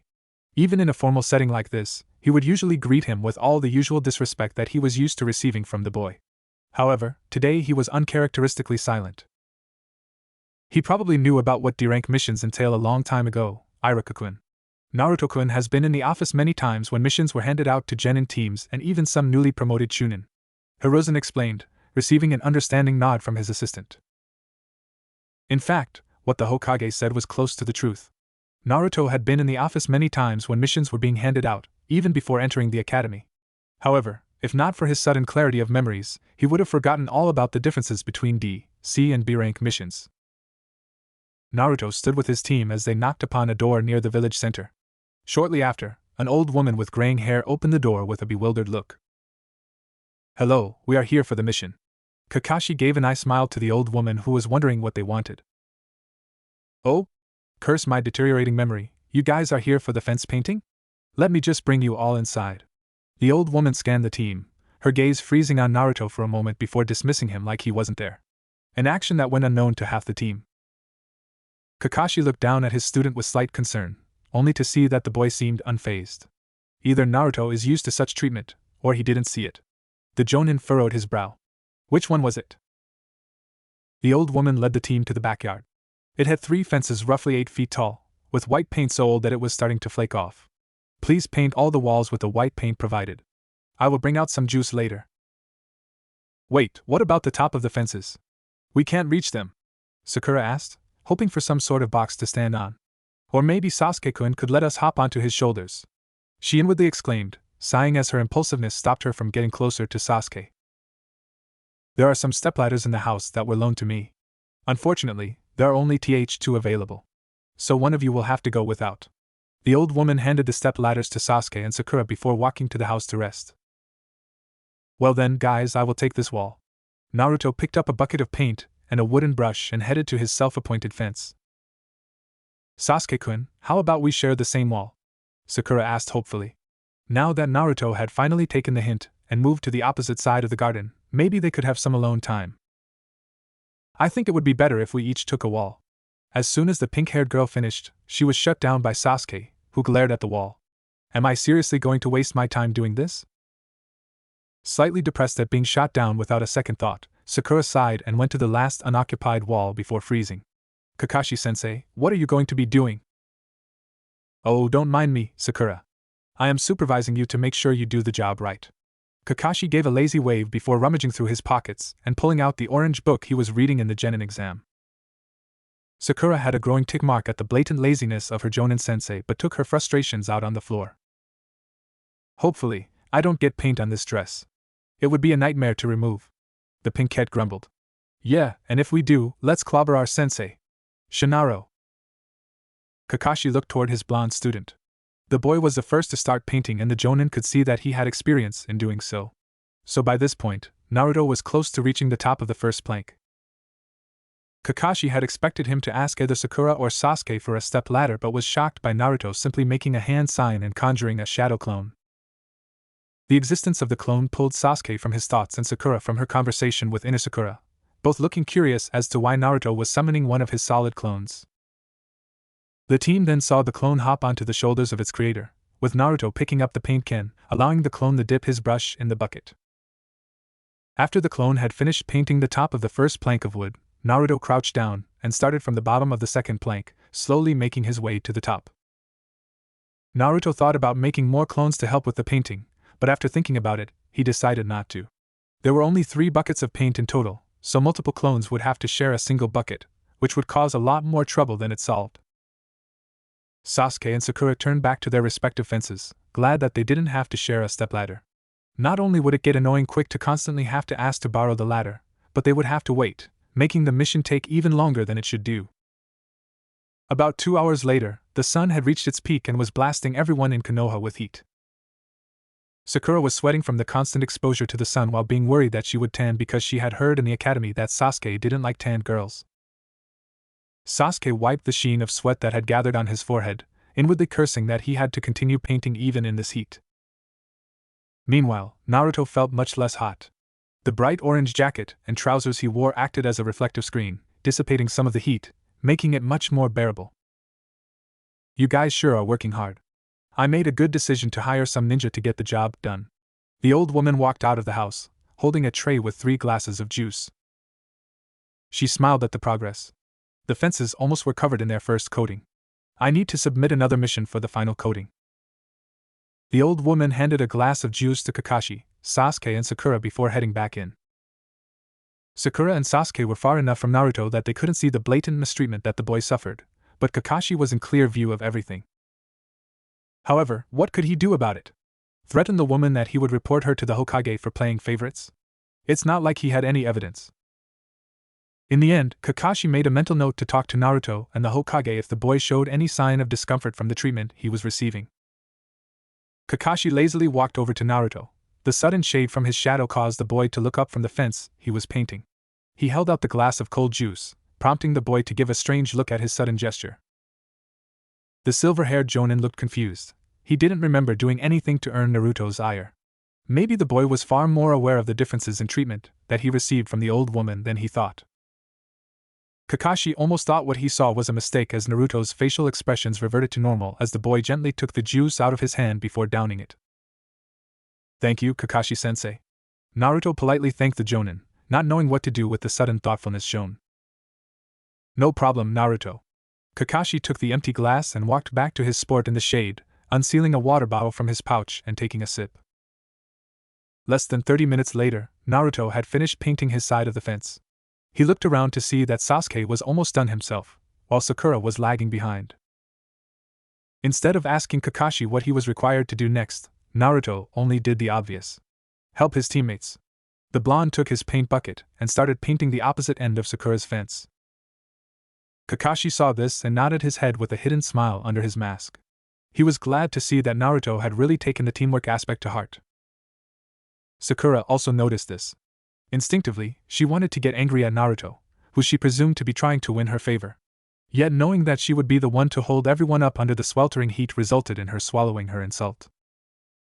It didn't take long for the trio to finish the mission, with Sasuke taking the initiative to help Sakura and Naruto after he finished his wall. After completion, the old woman signed the form while thanking Sakura, Sasuke and Kakashi. By this point, Sakura and Sasuke had noticed that the woman had left out Naruto's name when thanking them, to which the pinkette pulled up after they left. So, Naruto, what did you do to earn the old woman's anger? Sakura questioned, unintentionally pulling up a topic the Naruto had hoped they would avoid. However, looking at his team, he could see that Sasuke was also interested in what he had to say despite not showing it, while Kakashi's shoulders were tensed, ready to explain in case Naruto messed up. Ahaha, you know me, Sakura, always pranking everyone. Naruto scratched the back of his head with a forced grin that seemed to fool everyone except Kakashi. Sasuke scoffed, losing interest in whatever they were talking about, while Kakashi's shoulders relaxed. So he was aware. I knew it. There's no way that the nice old woman would hate you for no reason. Of course, it's your fault. Sakura pointed at Naruto dramatically, causing the blonde to wince. The villagers' treatment of him due to the Kyuubi was still an open wound for him. He figured it would take a while until he could truly move past the issue. That's enough, Sakura. Let's hand in the mission. Kakashi interrupted before Sakura could continue her rant, receiving a thankful look from Naruto. Team 7 were once again in the Hokage's office, ready to hand in their completed mission. Hokage-sama, Team 7 have completed their mission. Kakashi handed the completed form and money to the workers on the left, who signed the mission off as complete. The mission workers then handed the money back to the Jonin, who distributed it equally across the team. Naruto fed Gamachan with the cash while thinking 5,000 ryo divided by 4 is 1,250 each. That's barely enough for a week of ramen. We will see you tomorrow then, Hokage-sama. Kakashi led the team out of the building. He then looked towards his squad, gauging their expressions and fatigue. Sasuke was slightly tired, but he tried not to show it. Sakura was extremely tired. Her emotions were also agitated from the heat. On the other hand, Naruto looked nonchalant, truly a stamina monster. Kakashi thought. I will see you at the same time, the same place tomorrow. Kakashi waved goodbye before poofing into smoke. Naruto felt a little underwhelmed. If they were only going to do D-rank missions, he would have liked it if they could do more assignments. What about training? Is he supposed to teach us, or are we expected to learn everything ourselves?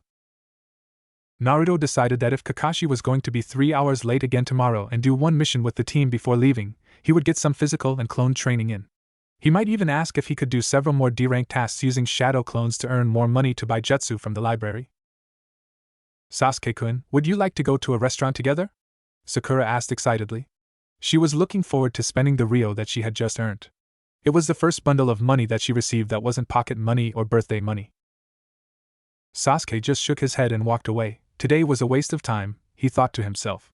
Sakura trailed after Sasuke, attempting to change his mind with both of them, leaving Naruto alone without a goodbye.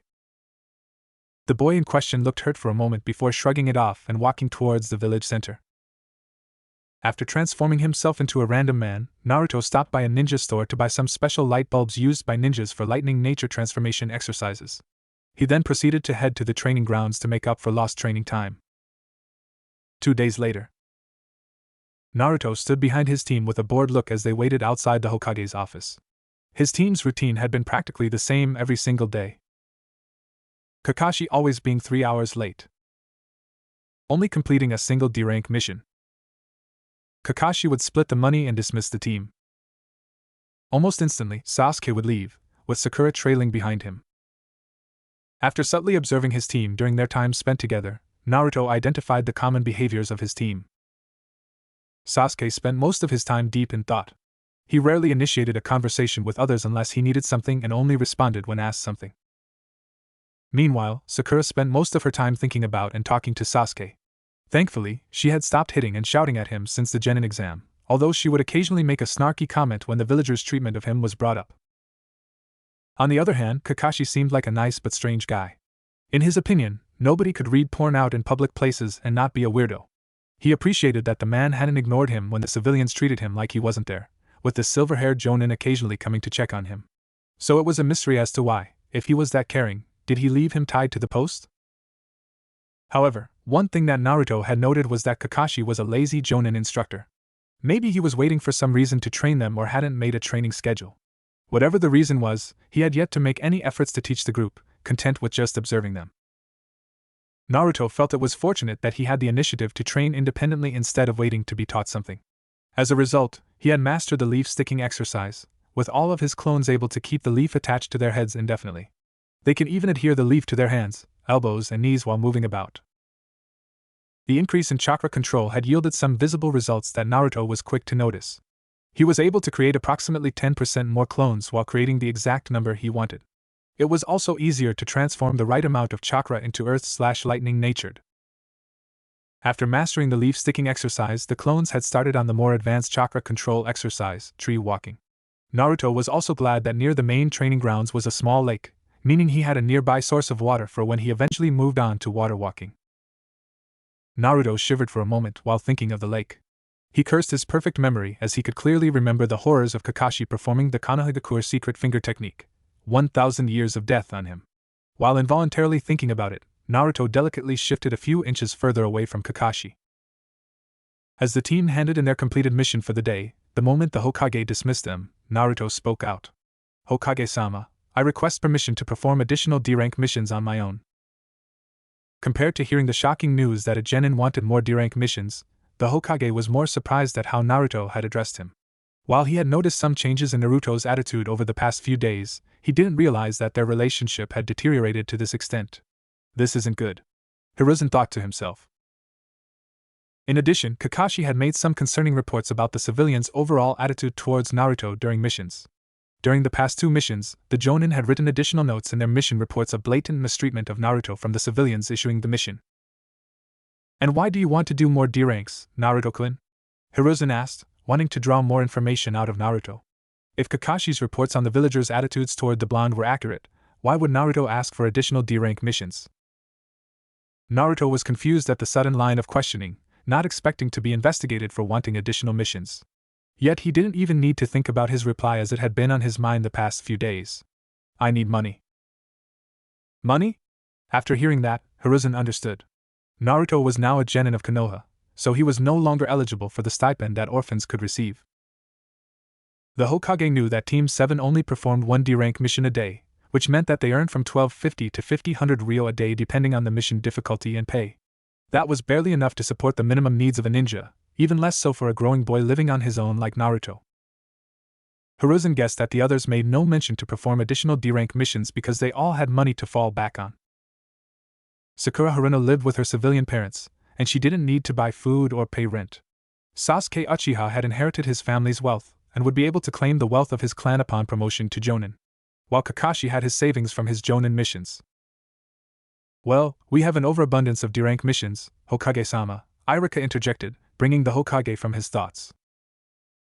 Hiruzen nodded in agreement. The number of D-rank missions that Konoha was getting was growing larger and larger as of recent. As a result, there was a backlog of missions, and the villagers requesting them started sending complaints about how long their requests took to be completed. "I suppose I could allow it. Nothing in the rulebook states that a genin in a team cannot apply for missions alone," Hiruzen acquiesced. "Thank you, Hokage-sama." Naruto bowed in politeness while inwardly cheering in happiness. Now he could finally start saving for some of the ninjutsu in the library that he had his eyes on. Under the gaze of most of the room's occupants, Naruto walked over to the missions section and chose 5 missions that had 0 chance of him getting hurt. He vetoed any heavy lifting tasks alongside any missions that involved animals, such as dog walking. "Are you sure you want to accept so many missions, Naruto-kun? If you fail to complete them, you will be fined and have a mark on your record," the Hokage queried while giving a subtle reminder of the consequences of failure. "Don't worry, Hokage-sama, I am well aware." Naruto placated before conjuring 5 shadow clones, distributing 1 mission to each clone. The clones read their respective tasks and proceeded to leave the building to complete them. Unbeknownst to the Hokage, Irika and Team 7, the moment the clones left the building, they transformed themselves into nondescript genin that could be found anywhere in Konoha. Naruto knew that the villagers would ignore him if he came to their houses or businesses to complete missions. They barely gave him any direction, even when he was with his team. If he went alone, they might decline him, forcing him to hand the mission back. Thankfully, it was pretty easy to fool the civilians with a simple transformation because most didn't have a shred of ninja training. The main Naruto stood in the room with the still shocked occupants and tilted his head, wondering why everyone was staring at him. "What? Shadow clones? I see. If Naruto-kun continues to send clones to do missions, maybe we will be able to get rid of this backlog, and I won't have to deal with the annoying civilian complaints." Hiruzen thought in glee, happy that his paperwork would be reduced in the future. Kakashi then led the team away, leaving the Hokage and his aides. Hiruzen had a thoughtful look, pondering over everything he had noticed about Naruto's change in attitude. Kakashi had reported that Naruto, while aware of the unfairness he was receiving, wasn't showing any resentment towards the villagers for his mistreatment. However, after reading the rather detailed reports, Hiruzen wouldn't be surprised if he did. But suddenly, Naruto developed an inexplicable resentment towards him. Maybe it was because he had kept it from the boy that he was the Jinchuriki of the Kyuubi? Hiruzen guessed that perhaps the blonde had finally digested everything that had happened a week ago, with the implications only just sinking in. Hiruzen took a breath of his pipe.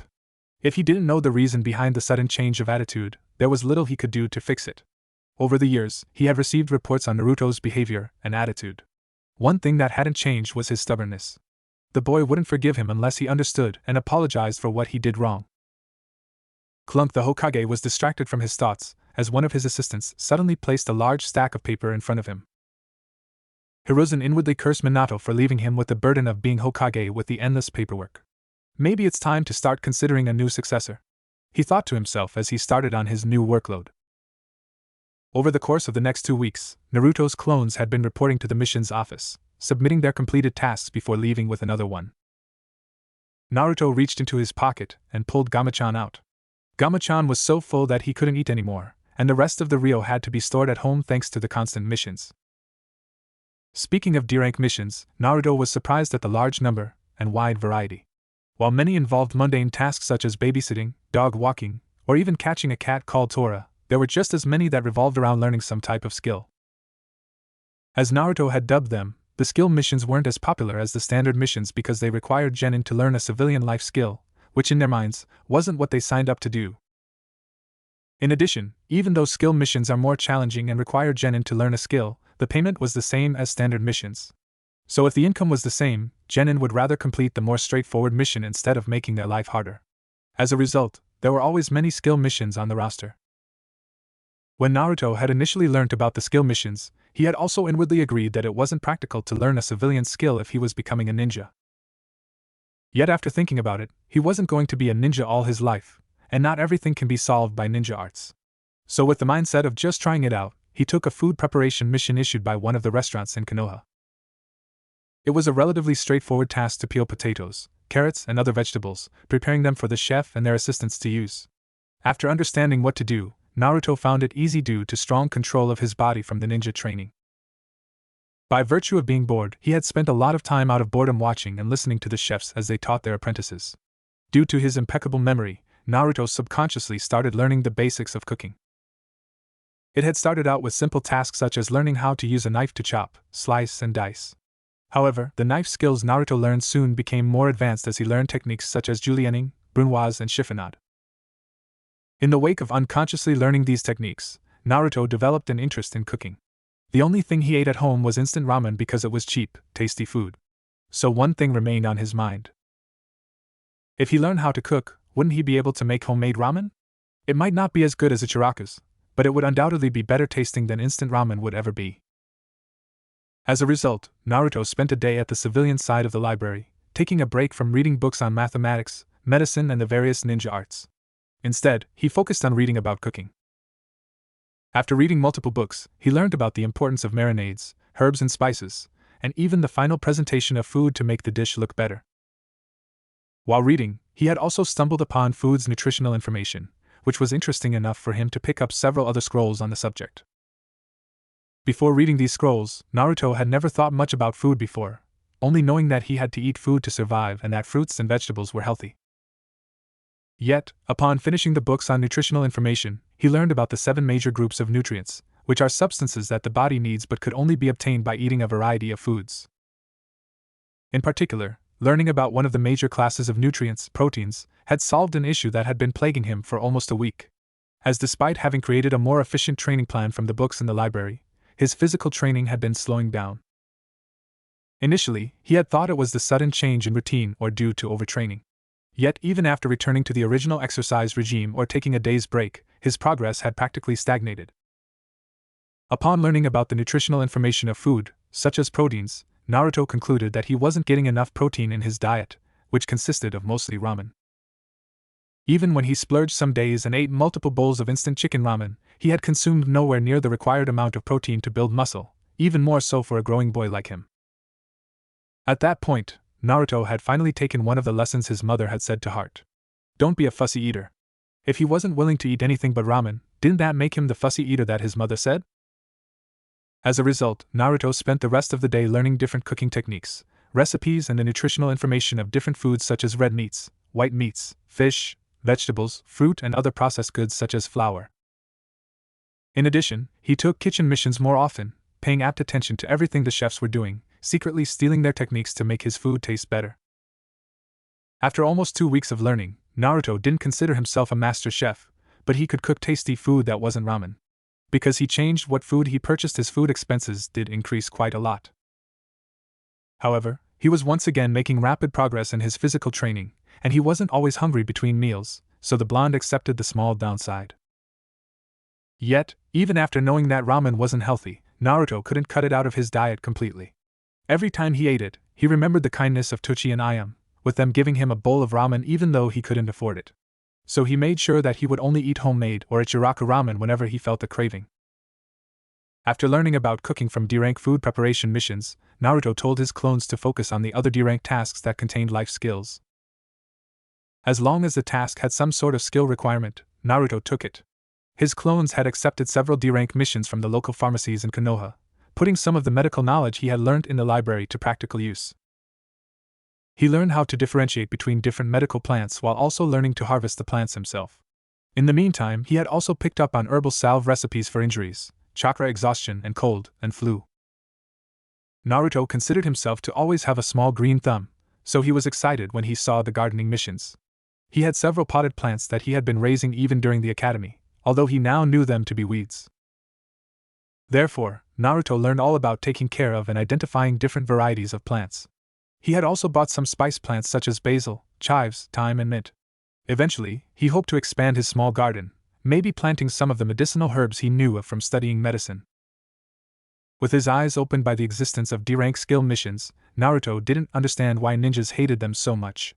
While he didn't exactly enjoy catching the demon cat Tora with his team or any D-rank missions where he had to deal with the villagers, assignments such as working at the drugstore were exciting. Naruto had no doubt that he would thank himself for spending the time to learn how to cook or plant and utilize multiple medicinal herbs and spices one day.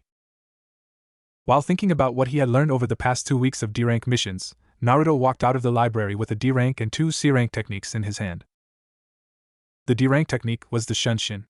It allowed a ninja to travel between 2 points at an almost untraceable speed while using a puff of smoke to disguise their movements. After reading its description, Naruto realized that this was the technique that Kakashi would use whenever he would suddenly appear in front of them. The C-rank techniques were Earth release techniques. Although splitting his nature transformation clones into 2 groups that studied Earth and Lightning had resulted in his progress speed reducing, he was still advanced enough to learn C-rank techniques. The first Earth technique was a defensive technique called Earth Release, Earth Shore Return. It involved the user slamming their hands on the floor to flip a giant wall of earth in front of the user, durable enough to withstand C-rank techniques. The second Earth technique was a supplementary/reconnaissance technique called Earth Release, Hiding like a mole. Upon usage, the earth around the user would turn into fine sand, which they could dig up to 40 m deep. They could sense their position and what was happening on the surface using magnetic forces. Naruto smiled at his choice of techniques. Initially, he was hoping to get an offensive technique. However, there weren't many good offensive Earth-style techniques. On the other hand, there weren't many lightning techniques in Konoha, although there was a B-rank technique that he had his eyes on when he saved up enough Ryo. In any case, speed, defensive, and escaping/hiding techniques were just as, if not more useful than any offensive technique he could have purchased. You couldn't attack the enemies if you were dead after all. After looking down at the scrolls, Naruto moved towards Training Ground 7 to learn them as fast as possible. By the time Naruto reached the training grounds, he was so giddy that he was unable to wait anymore. There was something about learning ninjutsu that he couldn't get enough of. He supposed it was because, in his opinion, it was the most diverse ninja art. It enamored him that just changing the hand seals used or altering the molding of chakra could cause such drastic changes to the type, size, shape, and power of the resulting technique. Naruto first picked up the Shunshin technique purely because it was the easiest to learn while also being the most useful to his current situation. All of the missions he was performing were based in Konohagakure or surrounding areas, which meant there was zero chance of fighting. In addition, Kakashi had yet to start any sparring or training. However, he occasionally pulled the team to the training grounds to teach them various formations and teamwork exercises. Therefore, the Shunshin was probably the most practical technique out of the 3 at the moment. It would allow him, including his clones, to reach their destinations quicker, which meant he could perform more D-rank missions in a day. After reading the description, hand seals, uses, and the limitations of the Shunshin, Naruto summarized it. The method to perform the Shunshin was simple. All you had to do was hold your hands in a tiger seal while envisioning where you wanted to be. This will result in chakra flooding every cell for an instant, allowing the user to move much faster than at normal speeds. One of the other notes had stated that the Shunshin wasn't particularly suited for very long-distance travel. This is because the high concentration of chakra that the user puts into their muscles, especially the legs, results in the muscles wearing down at a quicker rate. If the Shunshin technique is overused, it can result in muscle damage and nerve damage in more severe cases. However, this can be mitigated by having stronger leg muscles that can take the same amount of chakra without feeling any strain. After thoroughly reading the scroll, Naruto stood up and held his hands in a tiger seal, closing his eyes. He visualized himself standing on a tree branch approximately 100 meters away. Chakra quickly filled his body, saturating his muscles before he vanished from the spot in a puff of smoke before slamming into a nearby tree. Ah! Naruto screamed in pain as he dislodged himself from the tree, revealing a bloodied face. Even though his body was filled with chakra which stopped some of the pain, it still hurt like hell. However, it didn't take long for his natural regeneration to kick in, stopping his nose from bleeding. In the meantime, Naruto gingerly rubbed the injured areas on his face while wiping the blood from his nose with his sleeve. Maybe it would be better to avoid an area filled with obstacles at the start, Naruto thought to himself. Slamming into a tree at extremely high speeds wasn't something he wanted to experience often. He figured he would start in a field until he grew used to the technique. The moment Naruto stopped feeling any sort of pain, he walked to an open area before trying again.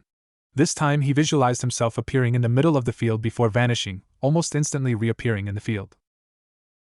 Naruto looked down, comparing where he visualized himself to where he ended up. It seems that I am 20 meters away from where I wanted to be. God, I am glad I didn't try on trees again. He guessed that if he continued to practice in the forest, he would be hitting a lot more trees and branches.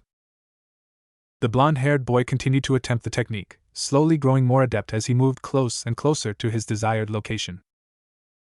After every failure, he would stop and analyze why he failed before trying again. It was a thought process that he had learned from studying mathematics, which he had started to apply to all manners of training. Rather than the instinctive learning that he used to use, Naruto found that he progressed much faster if he had a specific direction to work in. It was much easier to correct his mistakes if he had an idea of what his mistakes were. Rather than blindly repeating the same action continually in an attempt to progress, if he guessed/analyzed where he made a mistake in a step, he could focus on that specific area.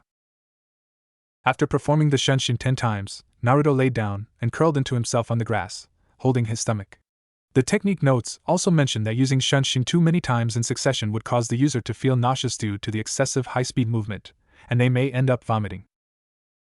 Since he had learned the Shunshin technique and was able to use it to the most basic level of proficiency, Naruto decided to create shadow clones to continue training. He hoped that after a few days of training, he would be able to use the Shunshin to move precisely where he wanted to. Naruto knew that he had more chakra than most shinobi in Konohagakure because of his Uzumaki lineage. Hence the main limitation of the technique was the nausea he felt, the tunnel vision he experienced, and the strain on his leg muscles. After his stomach felt better, Naruto pulled out a scroll containing the following technique he was interested in. Earth Release, Earth Shore Return, a C-rank defensive jutsu. The principle of this technique was for the user to channel earth chakra into both hands before slamming them onto the ground. If the jutsu is performed correctly, upon making contact with the ground, a section of the earth is ripped up and leveraged into a wall. Naruto stood up after reading the essence of the technique, and channeled his hands with earth chakra before banging them hard on the floor. The expected wall did not emerge from the ground. In fact, the only thing that emerged was a sharp stinging sensation originating from his fingers. The pain transmitted from his hand had rapidly grown to the point of making Naruto involuntarily tear up before crying out in pain. The blonde vigorously shook his hands in the air as hard as he could in an attempt to rid them of the pain he was experiencing. Naruto knew that learning ninjutsu wasn't as easy as he thought it would be, but he didn't expect the first attempt at every technique to harm himself. Instead, he hoped that it would just be difficult to learn, just like learning the kawarimi and henge techniques. However, the die was cast, and Naruto was determined to master Earth Release, Earth Shore Return. Like how he had learned the Shunshin, every time he failed, the blonde pondered what possible reasons could be for failure. 2 little earth chakra sent to his hand. One hand slammed on the floor harder than the other. not enough force in smashing his palms against the ground. Eventually, Naruto had managed to make a rather large, rectangular-shaped crack whenever he slammed his hands on the floor. Thankfully, using earth chakra on the crevasses caused them to mend. Naruto didn't want to leave a trail of destruction when he was learning this new technique. After an hour of consistently attempting earth release, earth shore return, a relatively thick sheet of earth was lifted from the floor, standing tall in front of Naruto. The blonde-haired boy cheered in joy at the eventual success of the technique, while rubbing his sore hands. Naruto was thankful that he had taken the initiative to learn the basics of earth-nature transformation before attempting to learn the technique. He knew it would be more than 10 times harder to learn an elemental technique without having experience in nature transformation. Naruto walked to the front of the wall and pushed his foot against it, slowly adding more and more pressure. The wall didn't seem to budge at all, even after the blonde had put all of his strength into pushing against the wall. After coming to the conclusion that he had learned the basics of the technique, Naruto pushed the wall from the other side using earth chakra. It simply fell back into the hole that it had created, making a loud thud and kicking up a small cloud of dust. Naruto healed the cracks in the floor before turning to the last technique. Earth release, hiding like a mole technique. This was undoubtedly the most dangerous technique out of the ones he had purchased. This is because if the jutsu failed or was deactivated prematurely, there was a high chance that the user would suffocate underground. Naruto formed 3 hand seals, bird, tiger and ram, as fast as he could before channeling chakra into the ground. At first, it seemed like nothing was happening, but soon the surrounding land turned into fine sand. Shortly after, the sand seemed to harden up, and the ground reverted back to its original state. Several hours later, Naruto could be seen swimming around in a dirt patch in Training Ground 7. The sand behind him quickly reverted to solid ground whenever he moved forward, with only the earth in direct contact with Naruto changing into sand. Clawing through the ground was a novel experience for Naruto, as he could safely say that he had never felt anything like it before. Thankfully, due to the earth chakra coating his body, the blonde couldn't feel any resistance when moving through the sand. A few times, the technique had ended abruptly due to a combination of an unstable chakra supply and an uneven distribution of chakra. Thankfully, Naruto kept at least one hand above ground at all times so he could quickly form the hand signs again. The first time it happened, Naruto panicked as the sand slowly hardened around him, and he quickly fumbled through the 3 required hand seals before relaxing. Yet after a couple of experiences with the technique malfunctioning, the blonde could make a calm judgment when he felt the technique cut off. However, he had yet to practice going underground in fear of losing control of the technique. Naruto figured that he would let his clones perfect this aspect of the jutsu before he even dared to use it in a practical setting. After personally learning the basics for all 3 jutsu, Naruto summoned 30 clones, directing 10 clones to focus on each technique. Initially, Naruto had to replenish several clones that had perished when improperly performing the Shunshin and Earth Release, hiding like a mole. Some had run out of breath while underground, while others had injured themselves by hitting an obstacle. Naruto didn't expect the clones to reach the point where they could shorten the number of hand seals needed. However, he wanted every technique he had to work without failure. The majority of books he had read in the library stated that there wasn't a point in learning a ninjutsu if you couldn't use it with a 100% success rate. What if he had put all of his hopes into defending an attack with Earth Release, Earth Shore Return, only for the wall to not emerge from the ground when he wanted it to? Therefore, even if a clone had failed the technique 1 out of 100, or even 1,000 times, Naruto would continue sending clones to practice it. After all, even a 0.1% chance of not activating could result in him getting injured or dying in real-life combat scenarios. Only after the clones managed to make the jutsu work 100% of the time would he direct them on working how to make the technique stronger, use less chakra while using it or reduce the number of hand seals. Although he figured he was being overcautious, Naruto knew that he still had a long time before going into combat with other ninjas, giving him enough time to prepare. Therefore he wanted to be as versatile as possible, while also developing the skills he had failed to learn at the academy. His chakra control was already far better than before, with him making quick progress on tree walking. Meanwhile, his knowledge had advanced by leaps and bounds. With perfect memory and shadow clones, it took less than a week to fill in the gaps from 5 years of studying at the academy. Now Naruto was focusing on learning everything that a genin was expected to know, alongside other subjects such as learning the foundations for Jutsu Shiki. He hoped that he would be able to start learning the basics of Jutsu Shiki in a month's time. In addition, his studies in medicine had yielded some results. By now, he had read multiple books on chakra pathways, tenketsu, the organs in the body and especially the brain. Naruto estimated that he would soon be able to confirm if it was safe to open the second inner gate and how to open it. He hadn't forgotten the benefits of permanently opening the first gate. Looking down at the wooden sword that he bought alongside his ninjutsu, Naruto didn't immediately begin to swing it aimlessly. If he had learned anything about kenjutsu and taijutsu at the library, bad physical habits were easy to form and hard to break. If he wanted to learn any taijutsu or kenjutsu style, he needed a professional to teach him. However, he wanted to be familiar with the sword even if he didn't know any techniques. Naruto estimated that it could be the same way as nature transformation. That he could learn techniques easier and faster by getting acquainted with the sword. From what he had read in the library, the sword had to be stable, accurate, and quick. One must be able to swing it like an extension of their body at all times. What followed stability was accuracy. If the hand holding the sword wasn't stable, how could the wielder guarantee that their blade would hit their target? Finally, speed came last. Even if the sword strike was fast, it was useless if it wasn't accurate. After thinking about many different methods to test and improve his stability, Naruto figured that if he could balance an object on the end of his sword without it falling off, he would have some level of stability. Hence, he picked a relatively large rock and balanced it on the end of the wooden sword. At first, he struggled to let the rock sit on the sword, but eventually, he had it stable enough to let it rest comfortably. Every time the weight from the heavy rock caused the tip of the blade to tilt forward, Naruto would forcefully raise it back up until it was level. If the sword leaned too far forward and the rock fell off, Naruto would pick the rock up and start again, repeating the process. Regardless of the fact that his arm was completely numb by this point, Naruto continued to hold the sword steadily. He knew that if he gave up here and took the easy way out by resting, he could die in battle in the future. If any pain he felt right now would prevent him from dying in the future, it was worth it. 2 weeks later, Naruto sat at his desk, scribbling notes in a small notebook, unlike the past few weeks when he would train before and after Team 7's scheduled D-rank mission. As of last night, one of his clones had completed an experiment that had finally given him enough information to finish exploring the mysteries of the 8 inner gates technique. Firstly, Naruto wrote down a few facts that he had read from ordinary textbooks about tenketsu and the chakra pathway. He had learned that everyone's tenketsu were the same shape, size, and in the same position. This was regardless if you had a Kekkai Genkai or a unique chakra, everyone's chakra pathway system was the same. This meant that his experience with the 8 inner gates technique wasn't a result of a special undiscovered Uzumaki bloodline, or any other bloodline he might have had. After initially learning this, there was something that confused Naruto. He was sure that there had to have been some experiments conducted on the 8 gates, and that there was no doubt that one of the experiments would have involved slowly infusing chakra into the gate. Yet why was the forbidden technique still relevant if they had discovered such a way of opening the gates? Although he suspected that there were, Naruto couldn't find if there had already been experiments conducted on the 8 inner gates technique, or not.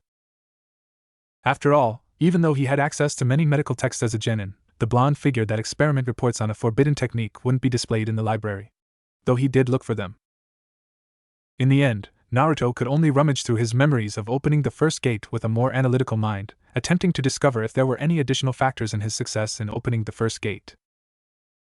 Despite the negative feelings that accompanied it, Naruto reflected on his experience when he was tied to the log in the training grounds. Upon reviewing the same memory multiple times, the blonde realized that nothing happened initially when he was pushing chakra against the tenketsu.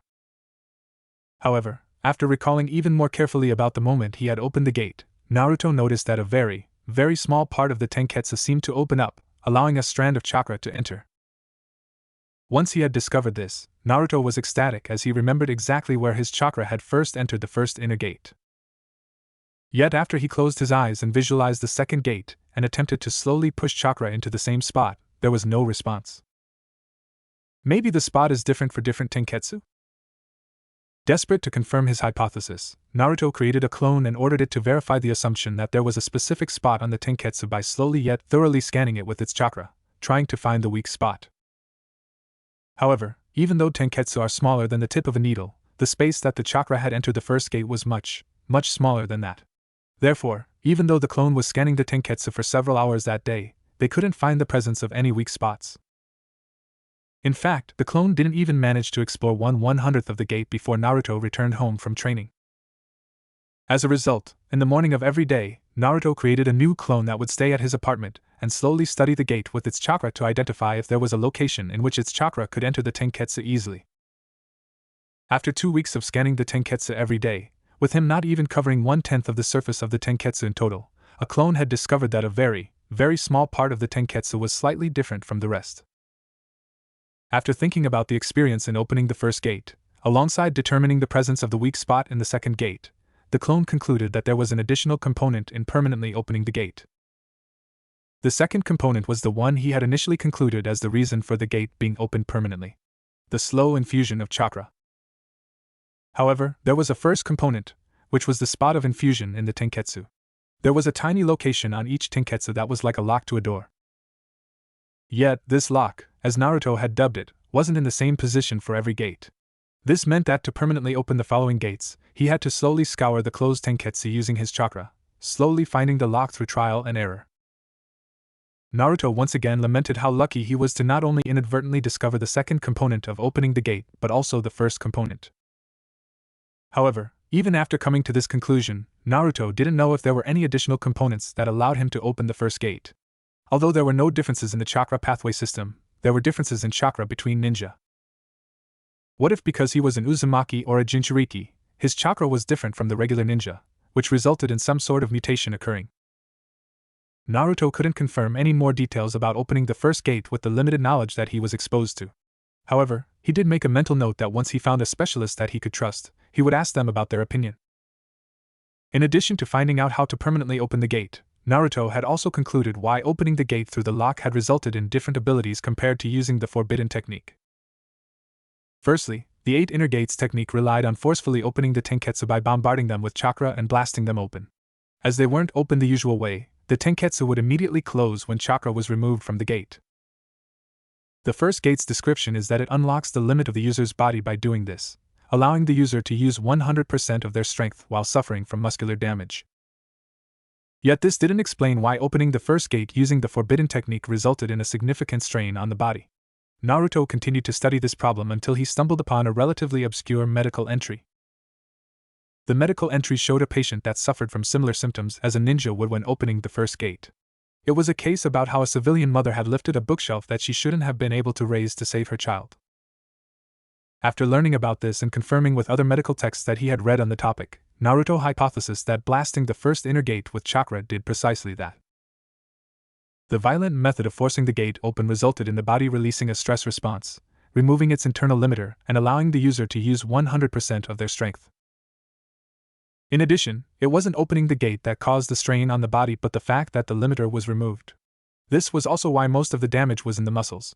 They aren't meant to exert 100% of their strength.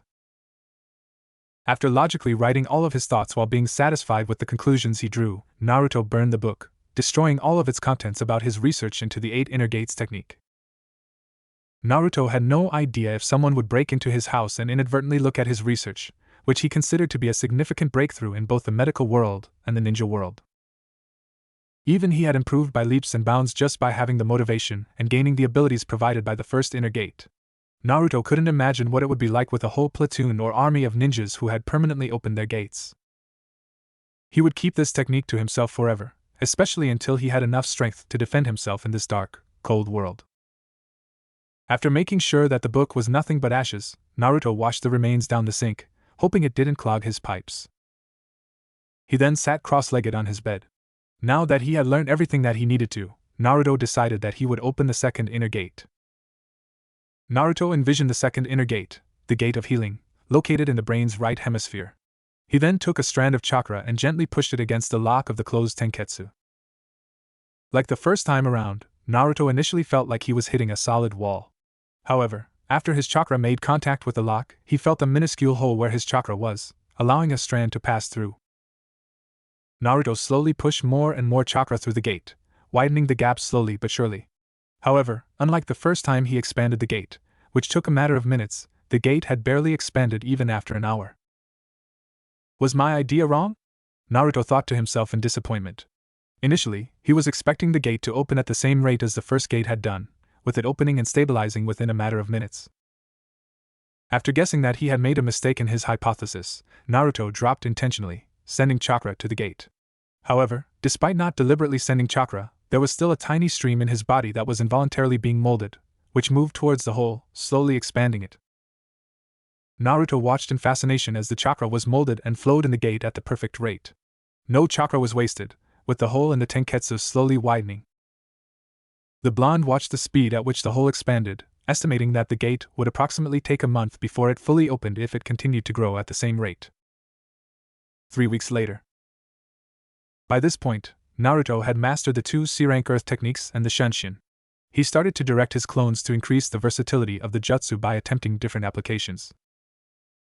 For example, for Earth Style, Earth Shore Return, Naruto directed the clone to attempt to make the wall emerge from the ground quicker by changing the amount of earth chakra used or the amount of force used to smash the floor. Or to test if it was possible to use one's feet to perform the technique, using the same principles as using their hands. The other 2 techniques were simpler to improve. Naruto ordered the Earth Style, hiding like a mole technique clone to start moving through the ground quicker while focusing more on the magnetic forces to get a clearer picture of what was happening on the surface. While the Shunshin was the most straightforward technique to improve, the clones increased the distance traveled while using the jutsu while maintaining its accuracy. He had also started attempting to reach different heights by visualizing himself on top of trees. Naruto had also mastered tree walking, taking it to the same extremes as the leaf sticking exercise. After being able to stick to the tree indefinitely, his clones combined it with the leaf sticking exercise to make it even more difficult. This resulted in molding 2 different amounts of chakra, sending a smaller stream to the forehead, while larger to his feet. Naruto directed the clones to start water walking on the lake after mastering the tree walking. Using their previous experience from tree walking, they quickly deduced that the next step was different because water had a different surface tension compared to trees. In addition, water, unlike the solid surfaces he was used to walking on, was a fluid. This means that the amount of chakra that needed to be emitted from his feet changed constantly. Upon realizing this fact, the clones had taken a different approach to water walking rather than attempting to stabilize their bodies on the water. They started using their hands coated in chakra for it to stick to the water. They then moved their hands over the water's surface while changing the amount of pressure exerted on water. This means that they could focus on the changes in the amount of chakra required as the hand moved, or when more or less force was added onto the water's surface. Naruto had also spent a lot of time trying to find a way to train his taijutsu prowess. By now, he had memorized several katas that were publicly available in the library, such as the Goken, Hummingbird, and the Whirling Tides. There was even a style that was created based upon the Hyuga taijutsu, focusing on the tenketsu and joints in the body. However, the blonde didn't forget that learning these different katas without developing bad habits required someone to teach him rather than blindly learning independently. This fact didn't stop him from attempting different methods to improve his taijutsu and kenjutsu skills. Originally, he had wanted to practice against his shadow clones, but one decent hit from him, and they would dispel. Naruto had even tried creating several clones at once, with the clones switching places when the one he was fighting against got dispelled. But that was more of a hassle to get working than the fighting experience he got out of it. In the end, he settled with slow contact sparring until he could find a taijutsu trainer. By making slow movements, each with very little power, there was almost zero chance of a clone dispelling. While this wasn't effective as full contact sparring, it allowed him to slowly develop the technique for each style and determine which stance would be the most efficient at disabling another. As the clones slowly became more and more proficient in taijutsu, they slowly started to speed up their movements in fights while always ensuring their stances were correct. In addition to this, there was a clone on the side watching their stances, comparing them to the images he saw in books, and pointing out any mistakes he could see. Initially, Naruto had even asked Sasuke a few times if he wanted to practice together because the raven-haired boy was the top taijutsu user in the class. However, he was immediately blown off by Sasuke, who had stated it would be a waste of time, while also receiving an admonishment from the pink-haired girl who thought he was trying to compete with Sasuke. As a result, using slow, light contact sparring to learn taijutsu was as good as it was going to get for him. Naruto figured that it was the best method he had to train before he could figure out a way to make shadow clones more durable for sparring. He did, however, make a mental note to search for a jonin called Might Guy, who he had overheard to be the best taijutsu user in all of Konoha. Naruto guessed that the man might be willing to tutor him if he paid a fee to the jonin. However, after asking about him while under a henge, Naruto found out that the jonin and his team were currently on a mission, with nobody knowing when he would return. Although strangely, he had received some warnings about the man, something about an infectious green beast that tried to spread his youthful ways. Naruto made a mental summary of the clones he had currently active. There were 15 clones on chakra control, 10 on earth and 10 on lightning nature transformation, 5 on reading, 3 on jutsu training, and 9 on missions, making a total of 55 clones. After enough trial and error, Naruto learned that 55 clones was the highest number of clones that he could have at a single time. with 50 doing either training or skill-based D-rank missions and 5 reading. Naruto figured that he was able to create and dispel thousands at once in his fight with Mizuki because it was before awakening his impeccable memory. Even his clones had a strong memory, which meant they took in a lot more information, even if it was involuntary, than before. As a result, every clone sent back even more memories and experiences, so he received an even stronger strain when he dispelled them. However, despite not being able to actively use as many shadow clones as before opening the first gate, Naruto didn't mind too much. He would rather have fewer clones learn more than more clones learn less. It also helped him in keeping track of the numbers. In addition, Naruto wasn't sure if he could explain the library being filled up with hundreds of his clones, even if they were transformed. During the past few weeks, Gamachan had once again become bloated after his rapid weight loss from spending almost all of his Ryo on the 3 jutsu that he bought. As a result of the excess money, Naruto purchased several things he was interested in. A custom-made ink brush, specially made with highly chakra-conductive materials, which was suitable for learning Jutsu Shiki and Fuin Shiki. He had also ordered several hundred chakra papers and chakra ink for writing with. After a month of studying, he had become proficient enough in mathematics, nature transformation and chakra control to start practicing making Jutsu Shiki and Fuin Jutsu. His clones had read tens of books in the different script styles, the amount of pressure used in the brush when drawing in ink and how to stably channel chakra in the brush. As a result, the only thing that kept Naruto from practicing Jutsu Shiki and Fuin Jutsu was his writing skills. Although he had read multiple books, he had yet to translate that knowledge into practical skill. Naruto hadn't forgotten that his clone had complained that his writing was hard to read, and he was determined to make it as clear and as fluent as possible.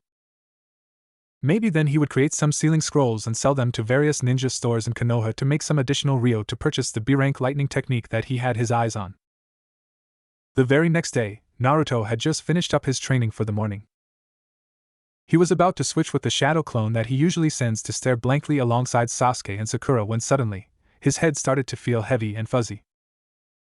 As time passed, the feeling got more and more severe, to the point where the sounds of static filled his ears, and the world started to spin. Naruto could even swear that he saw the world turn black and white for a few moments.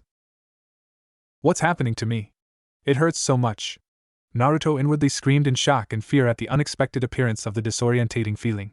He couldn't even call for help. The only thing he could do was lay on the ground, paralyzed.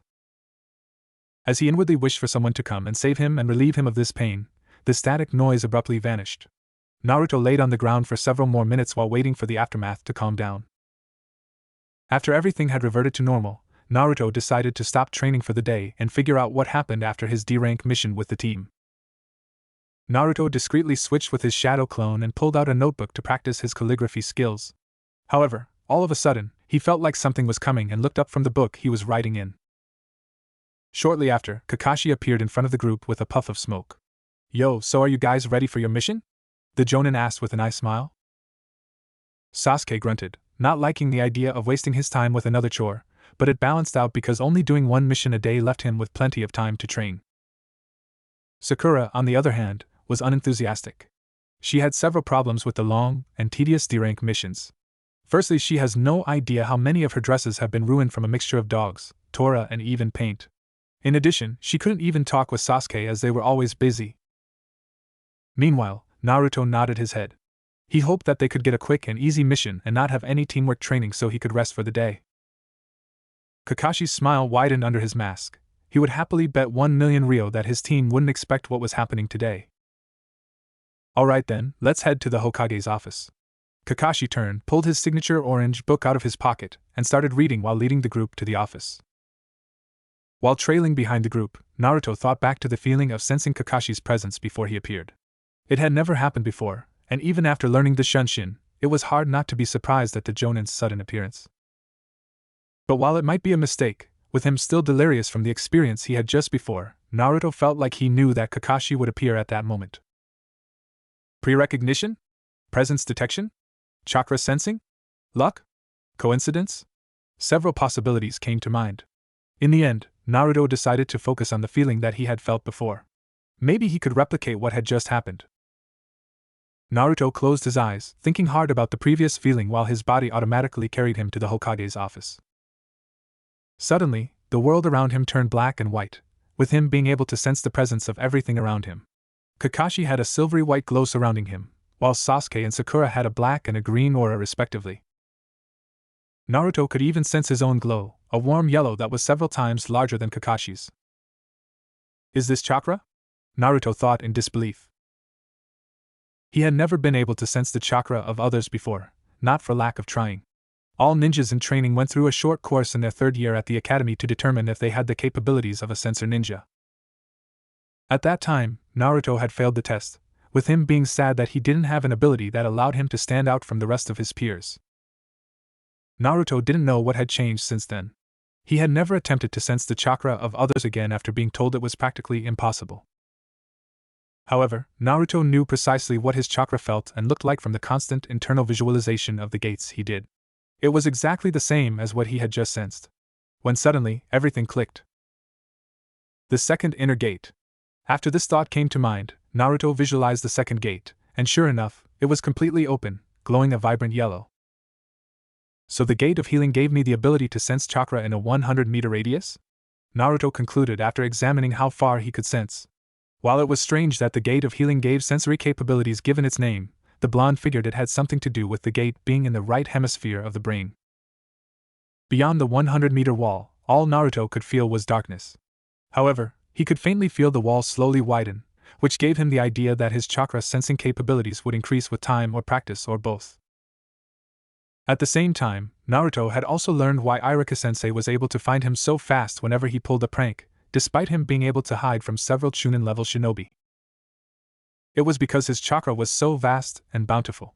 In the past, Iruka-sensei had mentioned in class that he had a weak chakra sensing talent. Therefore, even if Naruto was hiding behind a wall, Iruka could probably clearly sense his presence, easily distinguishing his large chakra reserves from any other shinobi in Konoha. However, Naruto didn't know too much about the ability to sense chakra and wasn't sure if his ability was chakra sensing, or if the ability to sense chakra was only part of his ability. The genin figured that he would investigate his newfound ability in more detail in the coming days, so he didn't make any conclusions as to what the limits and functions of this new ability were. While examining his new ability, the group had finally made it to the Hokage's tower. The sudden appearance of another large chakra signature in his sensing area caused Naruto to open his eyes. While standing patiently with his team, Naruto was hoping for an easy, quick mission so that he could continue exploring the new talent he had just awakened. However, as always, life doesn't go the way Naruto wanted it. His expectations for a short mission were crushed by Kakashi's following words. Hokage-sama, Team 7 have come to request a C-rank mission, Kakashi stated, smiling as he saw his team's widened eyes in the peripheral of his vision. The Hokage instinctively glanced through the D-rank missions, about to pull one out at random before reacting to what Kakashi had said. C-rank mission, do you think they are ready for it? Hiruzen queried. There was a large influx of missions that Konoha received from the Wind Country during recent times. As a result, Hiruzen had been swamped with paperwork and hadn't had much time to pay attention to the new genin team's progress. Iruka also raised his brows in shock while worried at the sudden development. He had no doubt that the team would be safe, especially under the protection of one of the top jonins in the village. But knowing this fact didn't stop him from being worried about his former students. This is because despite there being very little chance of confrontation in a C-rank mission, there was an infinitely higher chance compared to a D-rank mission. Yes, Hokage-sama. Team 7 have shown great teamwork, and I am confident that the mission will be a success. Kakashi formally stated.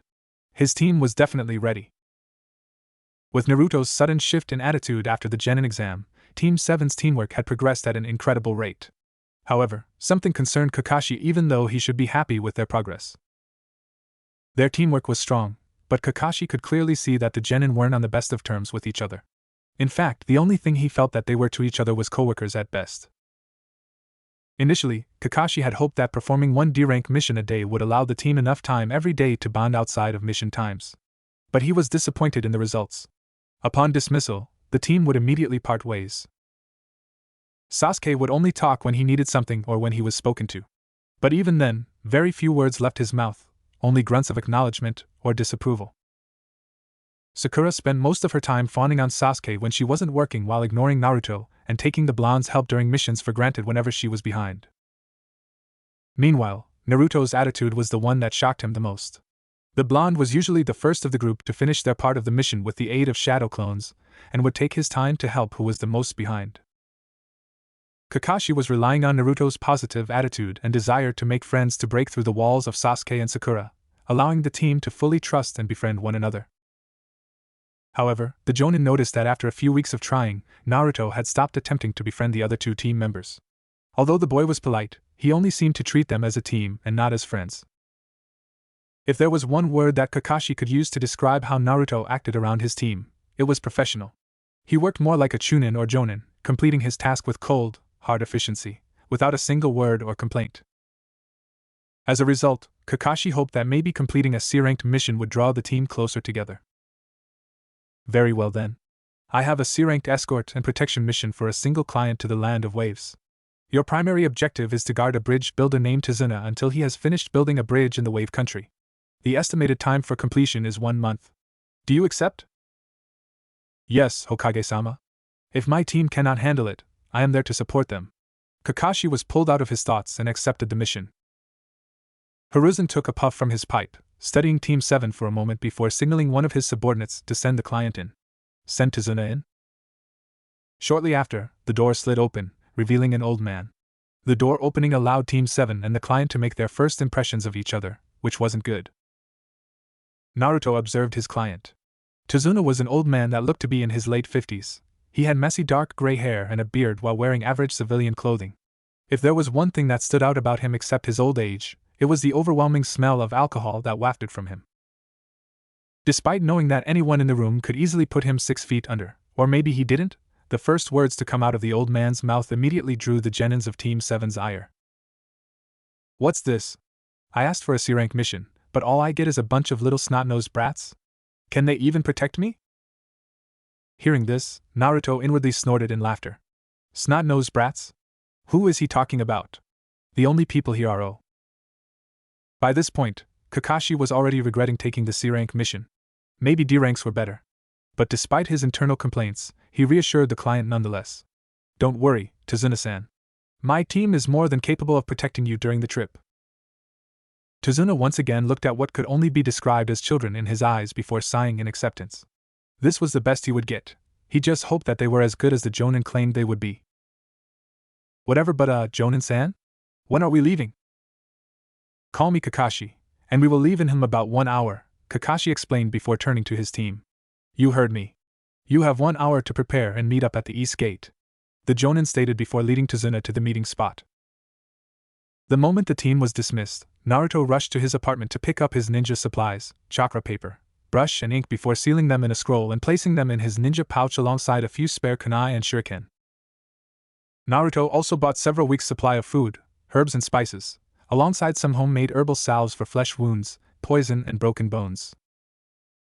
Before leaving, the blonde made sure to lock his apartment before heading to Ichiraku Ramen to say goodbye to the Ichiraku duo. Depending on how long the bridge took to build, he would be away for several weeks to a month. Hey, old man Tucci! 1 miso ramen with extra pork!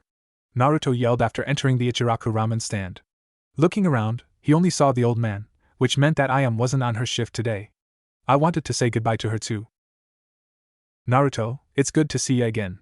The place hasn't been as lively since you stopped visiting as often. Ayam had also been asking if you had visited when she wasn't on her shift. Tucci smiled as Naruto plopped onto his usual stool. Sorry about that, old man, I've been a little busy. I wanted to stop by since I will be gone for a few weeks on a C-rank mission. Naruto sheepishly scratched the back of his head. Don't worry, ninja stuff, right? I won't ask what you are doing, just be safe out there, okay? Hearing this warmed Naruto's heart. It wasn't often that someone told him to be careful or safe when doing something. No need to worry, I have been training super hard recently. At this point, Naruto heard the flapping of the entrance sheet behind him. He turned around to see Irika entering the stand. Naruto. I knew you would be here before you left on your mission. I wanted to have a quick talk with you. What's up, Irika-sensei? Naruto tilted his head in confusion. Firstly, I wanted to apologize that we haven't been able to meet for ramen since you have graduated. We have recently been swamped with missions, although they have gone down thanks to your help. Irika scratched his face in slight shame. He didn't want the blonde to think that he had been avoiding him as soon as Naruto graduated, giving the impression that the Chunin only cared for Naruto because he was his student at the time. No worries, Irika-sensei, I have also been a little with you, you know? Naruto shook his head. He had also avoided talking to Irika while he sorted through his emotions. Yeah, I noticed that you seemed a little off recently. I thought you were upset because maybe you felt like I was ignoring you recently or something. No, I wasn't angry about that. It's just I was a little angry at the academy after having learned about that. It just felt like everyone was against me when I wasn't doing anything wrong, you know? Naruto looked down at the table, remembering the discriminatory treatment of almost all of the academy teachers. Irika nodded his head in admittance. While Naruto might not blame him, he was blaming himself after reading through Naruto's academy records. While he didn't admit it out loud, Irika also felt he was biased against the boy, not only because of the demon fox but also because of the lack of skill the boy showed during any theory or practical test.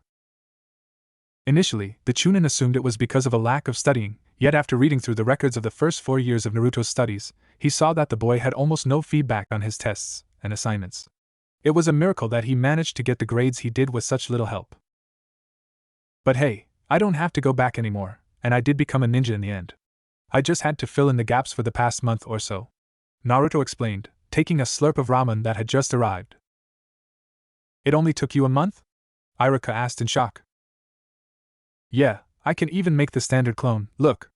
Naruto flipped through 3 hand seals before a standard illusionary clone appeared beside him. See? Irika moved his hand through the clone in disbelief. It wasn't a shadow clone. While he didn't know what extent the boy's skill in the other ninja arts had reached, the clone was easily his worst skill and yet he was able to use it with proficiency. After learning that Naruto had managed to master his worst skill, which only took a month after the academy, Irika was relieved and ashamed. Relieved because Irika knew more about the boy's skills when performing the C-rank mission. Ashamed because if the blonde had some dedicated training early in the academy, with his talent, Naruto would have easily become the #1 rookie this year. That's amazing. I am sure you have worked hard on that, Naruto. Irika praised the blonde, receiving a bashful look in return. The last thing I wanted to talk to you about is what you need to be aware of when you go on your mission. Irika then spent the next 20 to 30 minutes explaining everything he knew from his experience in C-rank missions. Never underestimate the mission difficulty. Be wary of enemies at all times. He also mentioned some things, such as not being afraid to ask for backup. It is never cowardly to ask for assistance. While knowing the majority of things, Naruto listened attentively while occasionally raising questions on the few things he didn't know. That's everything I have to tell you. If you take it all to heart, I am sure you will have no problems on your mission. Irika tapered off as both shinobi finished their bowls of ramen. Thanks for telling me everything, Irika-sensei. Don't worry about me. I won't let you down. Naruto grinned before taking a glance at the time. Oop, it seems like I have to be at the gate in 5 minutes. Thanks again, Irika-sensei. Although I am sure you don't need it, good luck, Naruto. Irika smiled before leaving the stand, returning to his duties at the mission's office. Old man. When I finish my mission, I will come back to visit, so make sure to tell I-am-chan for me. Naruto yelled out to Tsuchi, who was out back, before leaving enough money to pay for his ramen and shushened out of the stand. Almost immediately after, Naruto reappeared at the front gate in a puff of smoke, startling both Kakashi and Tazuna at the way the blonde had arrived. I didn't know you knew the Shunshin, Naruto. Kakashi waved, calming Tazuna down, who was shocked at the boy's sudden arrival. Maybe these ninjas are much stronger than I had given them credit for. The old man thought to himself. Oh, I bought it from the library alongside a few other jutsu with the money from my D-ranks, Naruto explained. D-rank missions, huh? Kakashi inwardly exclaimed in realization. He now knew why the blonde sent multiple shadow clones to perform several D-rank missions every day. It wasn't just for living expenses but also so he could buy some ninjutsu. I am hurt that you didn't think to ask me if I could teach it to you, Naruto. Kakashi held his hand over his heart as if he was wounded from the emotional damage that Naruto had just delivered. Well, if you had actively taught us something other than teamwork exercises, I would have known it was your job to teach us. Naruto countered, speaking his true thoughts. To this day, he still doesn't know what Kakashi's role was supposed to be. Well, Kakashi was about to explain himself but was interrupted by Sasuke's arrival. Sasuke, the ever so silent, only gave a grunt of acknowledgement before quietly waiting with the group for the last member. Speaking of Sakura, Naruto absent-mindedly thought as he closed his eyes, feeling a familiar chakra signature approximately 70 meters away. The blonde turned his head to the right to see Sakura rushing toward them. Sorry I am late. I had to tell my parents goodbye. Sakura apologized while slightly panting from exhaustion. Well, you're not exactly late. Late would be arriving 3 hours after Naruto started explaining before Kakashi cut Naruto off. Let's head out, team. Wait before we go. Naruto stopped the team. Everyone looked curiously at the blonde who stopped them, expecting that Naruto had forgotten something. Naruto looked at Tazuna intently, causing the old man to sweat. Was he really annoyed at my comment on them earlier? I take it back. I take it back. The old man's worries were alleviated when Naruto created a shadow clone, which disguised itself as a young boy approximately 6 to 7 years old, who looked somewhat similar to Tazuna. The clone quickly stood next to Tazuna, drawing strange looks from everyone in the group. Naruto, what are you doing? Kakashi asked the question on everyone's mind. The Jonin was used to the blonde doing strange things with shadow clones during all D-ranked missions. However, this was the weirdest thing yet. Well, you once said that a team is always 1 Jonin and 3 Genin, right? So any additional people would be assumed to be a client. If on the odd chance that we get caught off guard by bandits, they wouldn't expect this child, who clearly looks like a civilian, to strike back. Naruto explained. What? You don't trust our abilities to keep the client safe, Naruto?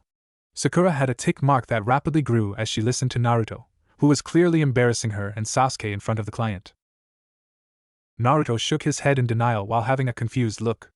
I am not saying anything about our abilities to protect the client. It just acts as an additional layer of protection. If there was one thing that he had taken from Irika's lecture, you shouldn't underestimate any mission. If you conserve your skills because you expect your opponent to be weaker than they should, you would most likely perish if they are stronger than you expect. Surprising Sakura and Sasuke, Kakashi nodded his head in agreement. That's very smart of you, Naruto.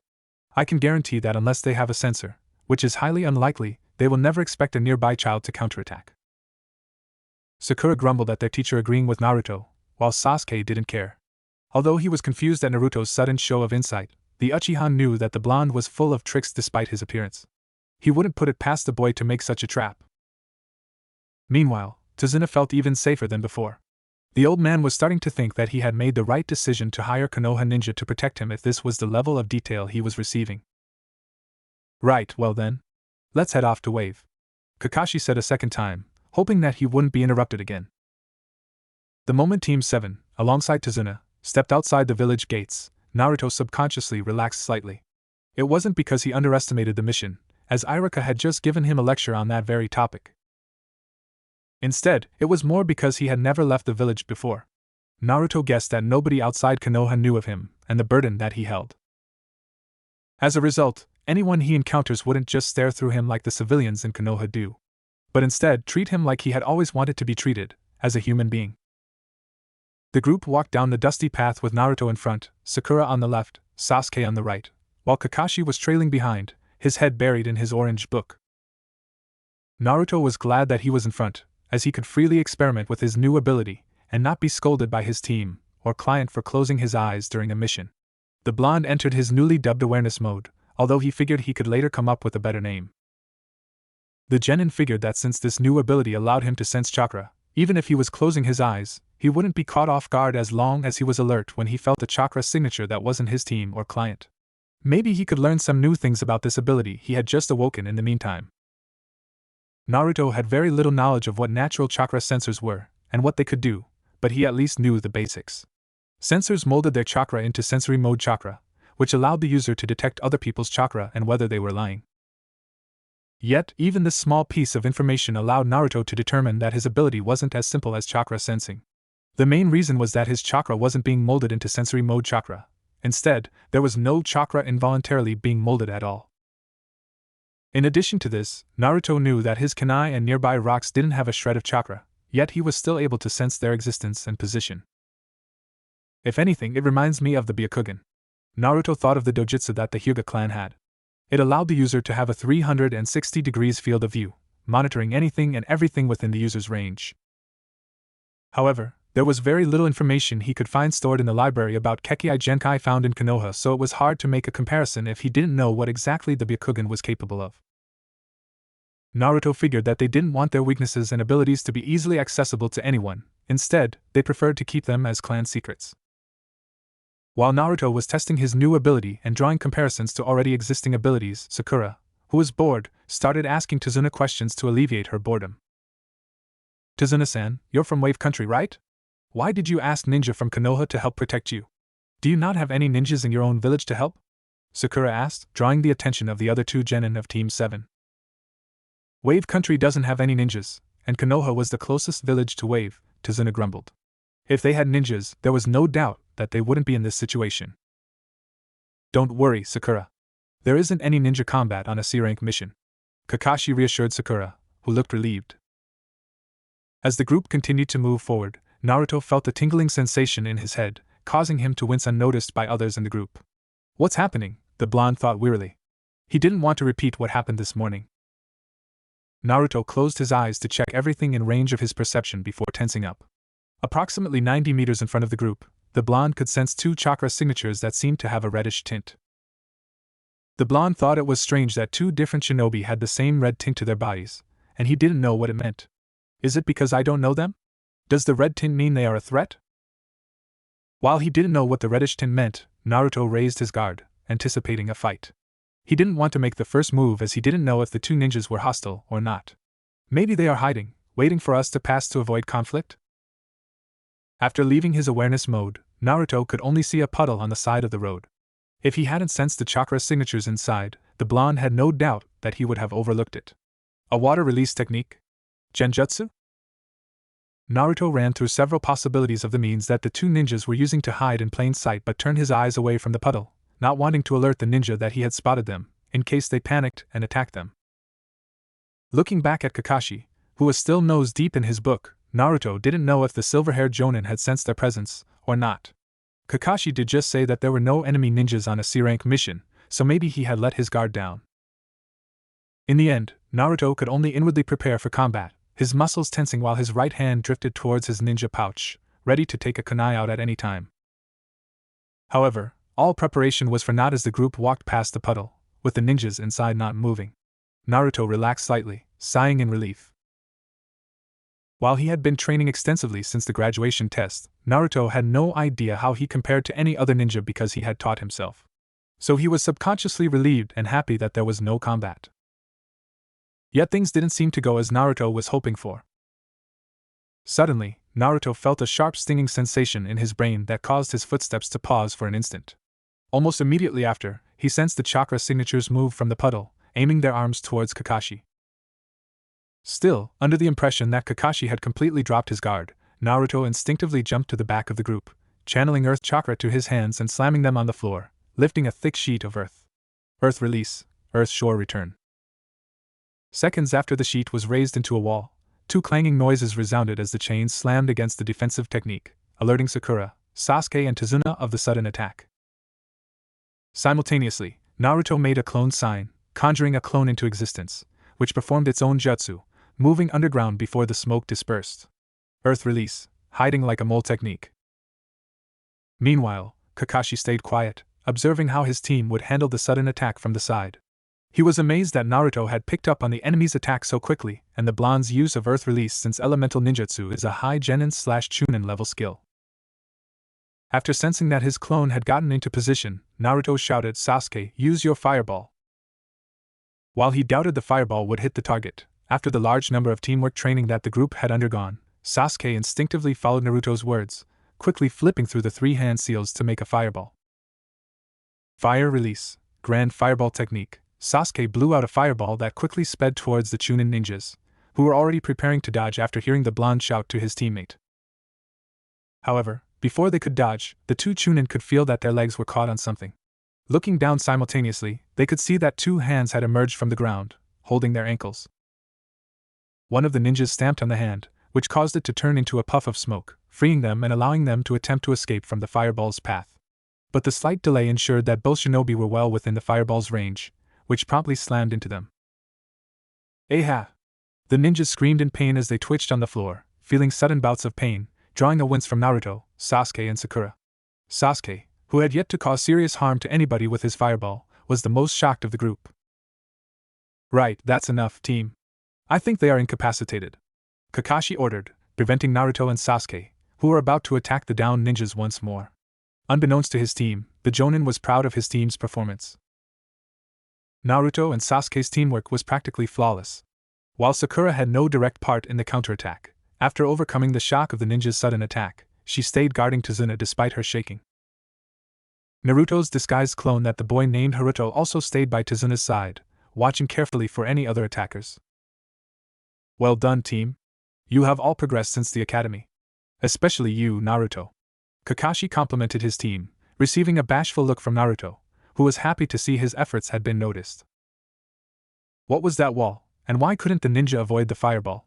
Sasuke asked curiously.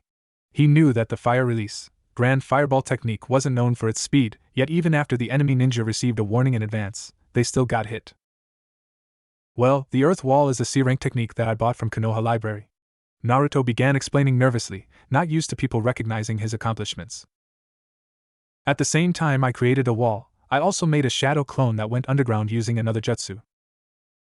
Then I made it so when you had just cast your fireball, the clone would grab their ankles preventing them from moving, so it was practically a guaranteed hit. Naruto finished his explanation, happy that everything had worked out just as planned. Everyone looked in shock at the boy who had planned everything from when the ninja appeared. Sasuke and Sakura were by far the most affected of the group. They were happy with their progress since the genin exams, but they had found out that it couldn't begin to compare with Naruto's. Kakashi noticed what they were thinking and quickly diverted the topic. He couldn't have them doubt their skills during a mission. Looking down at the unconscious ninja, he made a single hand seal before spitting water at the two Chunin, making them groan in pain. "Oi, wake up!" Kakashi lazily droned, looking at the ninja through his one visible eye. After confirming both were able to hear them, he continued talking. "So, are you going to tell us who your target was? If not, I will send you back to Konoha for interrogation." "So, Tazuna-san, would you care to explain yourself?" Kakashi glared at the old man. The Jonin suspected that the bridge builder was the target the moment they were attacked, as the attackers were far too weak to be targeting him. However, Kakashi was still unhappy that he was lied to by the old man about the mission details, potentially getting his team injured if a stronger ninja had appeared. "The mission wasn't a lie. I needed protection. These people are under the orders of a businessman to prevent me from building the bridge." Tazuna exhaled a sigh, beginning to explain the details of the mission. "You may know the businessman called Gato, a multimillionaire who is the founder of Gato Company. However, most people don't know his true nature, thinking he is just a businessman. In reality, he is a corrupt scumbag who participates in shadier activities such as smuggling and trafficking drugs. He currently has the Land of Waves in a chokehold by taking control of our shipping routes to create a monopoly so he can earn even more money. So we are revolting against his rule by building a bridge. It is the only way we can connect to the mainland to start trades again." Tazuna became more and more heated as he continued explaining before eventually breaking down into tears at the horrors that had taken over his once peaceful country. "While I can understand and sympathize with your circumstances, my genin are not equipped or trained enough to take enemy ninja as of right now. These two are Chunin level, and although my team had managed to subjugate them, I have no doubt that the fight could have gone very differently. In addition, you have lied about the mission detail, which is a breach of contract. As a result, we have the right to abandon the mission and return to Konoha," Kakashi explained. Kakashi sympathized with the man, he really did, but his genin's protection was at the top of his priority list. If he could secure their safety by abandoning the mission, it was a choice he was willing to take. "Wait, Kakashi-sensei." Naruto stopped Kakashi from dealing the final blow to the almost broken man, causing everyone to look at him curiously. "Isn't it strange that Tazuna was only attacked on his way back from Konoha? If Gato had ninja on his side, how did he make it out of Wave?"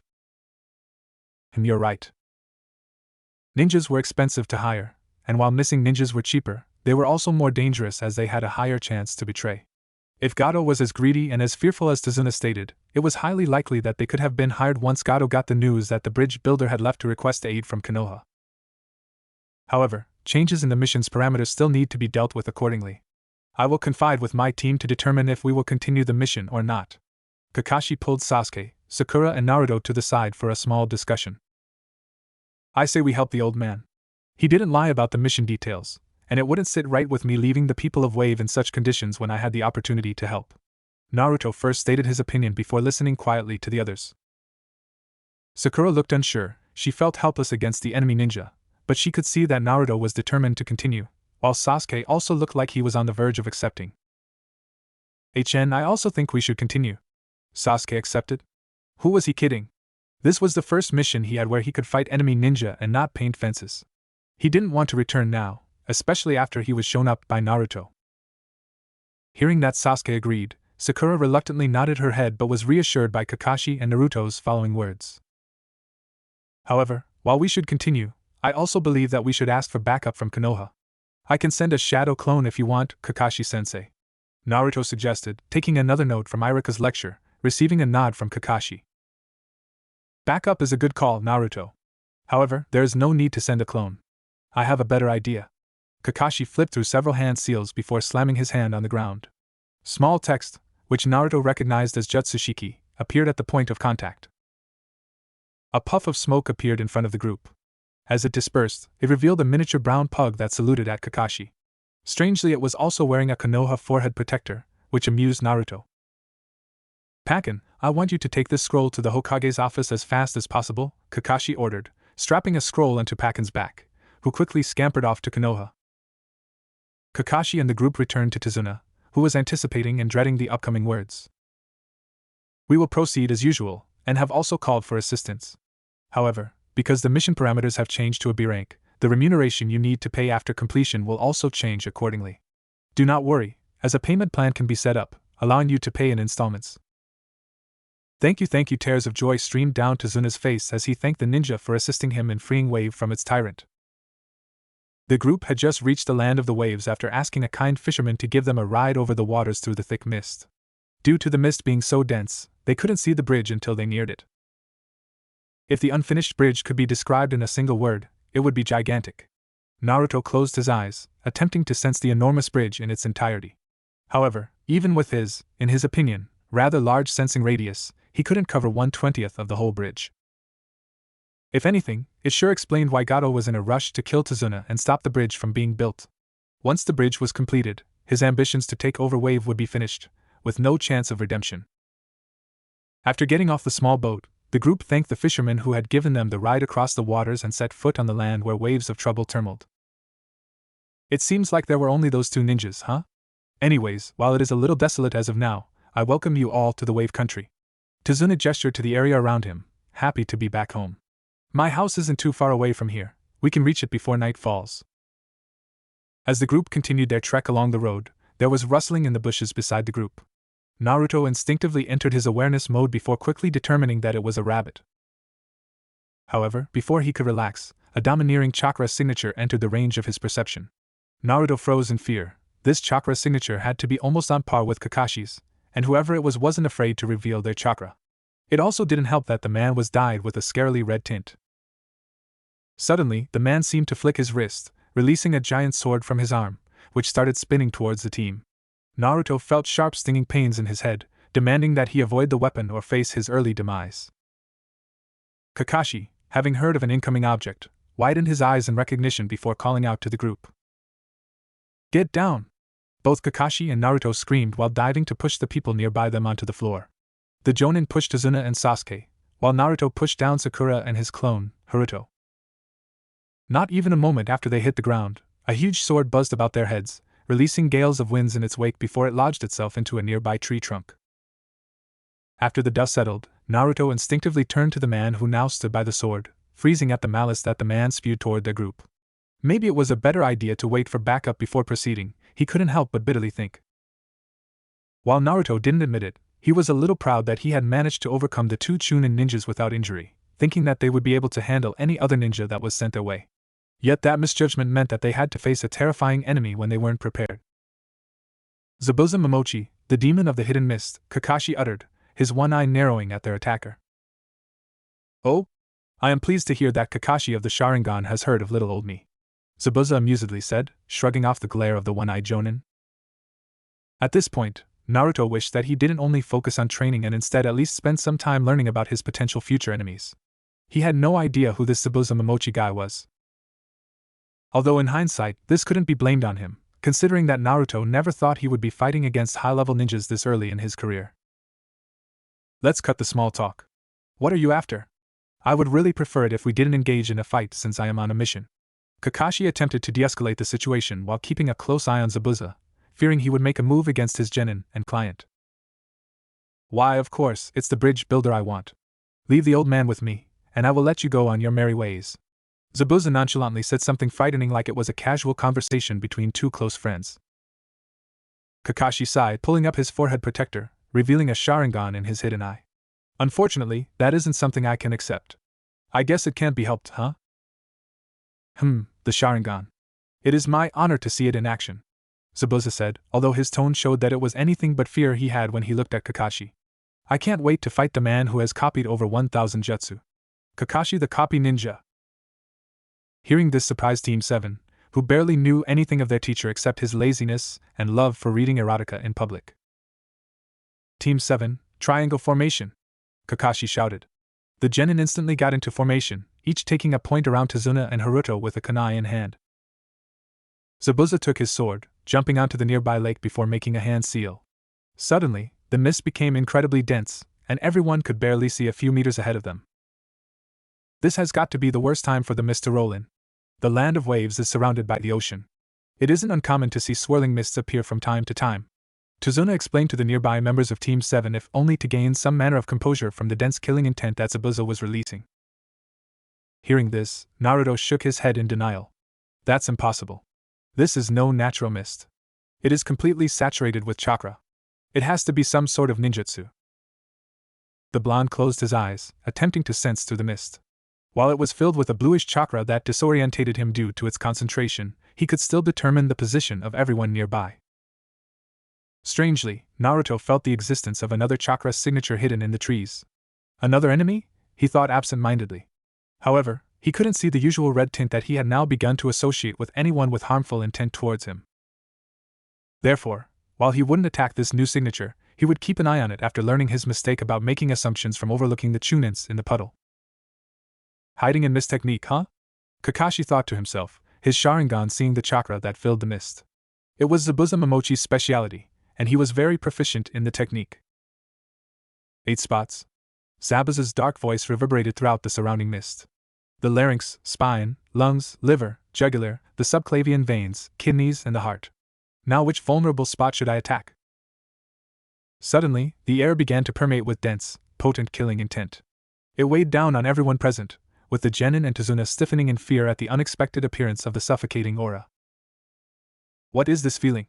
If I take even one breath or move my eyes away, I will be marked and killed. Sasuke thought to himself, holding a kunai near his throat. He would rather die than suffer through this any longer. Sakura also froze up, trembling in fear. She was the most affected after Tazuna by the terrifying killing intent, to the point where she felt like she would collapse on the spot. Meanwhile, Naruto's senses were going haywire. The sharp stabbing pain in his head was almost unbearable, alerting him that he was in danger, that he should flee from the monster in front of him. Everyone stay calm. There's no need to panic. I promised that I would never let my comrades die. Never again. Kakashi spoke, his voice gentle, soothing the nerves of his genin and Tazuna. The man knew how terrified his students must be. They weren't prepared for this. Nobody could prepare for this. Oh really? A voice sounded from inside Team 7's formation. Well, allow me to be the first and last person to break your promise. Naruto spun around immediately, instinctively driving his kunai to where he perceived Zabuza to be. The blonde felt like he had made contact with something or someone before a liquid sprayed on his face. It was water. A clone? Naruto said in alarm as the Zabuza near him collapsed into a puddle of water. By this point, the other two genin had reacted, both thankful that the blonde had acted as quickly and decisively as he did. Oh? To think that I would be detected by a snotty brat. I almost feel sorry for your talent going to waste by killing you. But you can only blame yourself for being in the wrong place at the wrong time. Zabuza's voice echoed from the lake. Finally pinpointing where Zabuza was hiding, Kakashi vanished, reappearing behind him and slicing his neck with a kunai. Yet again, the expected blood didn't appear as the body leaked water instead. Water clone again? The silver-haired jonin thought in alarm. Zabuza silently rose from the water behind Kakashi and flipped through several hand seals, his hands blurring from the speed. Water release, water prison technique. The lake water around Kakashi enveloped him, immobilizing him in place. Zabuza smirked as he saw the jonin attempt but failed to escape. It's futile, Kakashi. Now watch as your genin die due to your incompetence. Naruto, Sasuke, Sakura. Take the client and run. Kakashi shouted at his team, hoping that they would leave him there. He knew that they stood no chance against the monster that was Zabuza. The man was utterly out of their league. Meanwhile, Zabuza created a single water clone that languidly walked towards the group, his footsteps trailing on the water. He noticed a young boy that was further away from the group. Initially, he planned to kill the unaware boy to destroy the genin spirits, but a better plan came to mind. The clone vanished before instantly reappearing near the boy, holding a sword to his neck. He wasn't aware that the bridge builder had taken his grandson along with him on their trip to Konoha, but it made for a more fun experience. How about this? You give me the bridge builder, and I will give you the boy. Zabuza taunted the group, smirking as everyone shifted uncomfortably at his declaration. Of course, he would give the boy to them, but even after the trade, he would still kill them all. Maybe if on the off chance that one survives, they would forever remember the lesson to never trust your enemy. Grandpa, save me!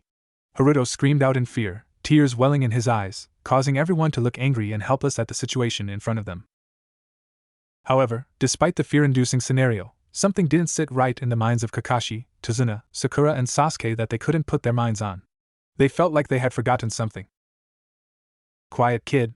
Another word, and you die now. Zabuza threatened the squirming boy in his arms, causing the boy to stiffen, his pleading eyes looking towards Team 7 to help him. Hey, let him go! Multiple shadow clone technique. Naruto screamed out, conjuring several shadow clones which dashed towards Zabuza on top of the water. Solid clones and water walking as a genin? He seemed skilled but naive. Zabuza grinned.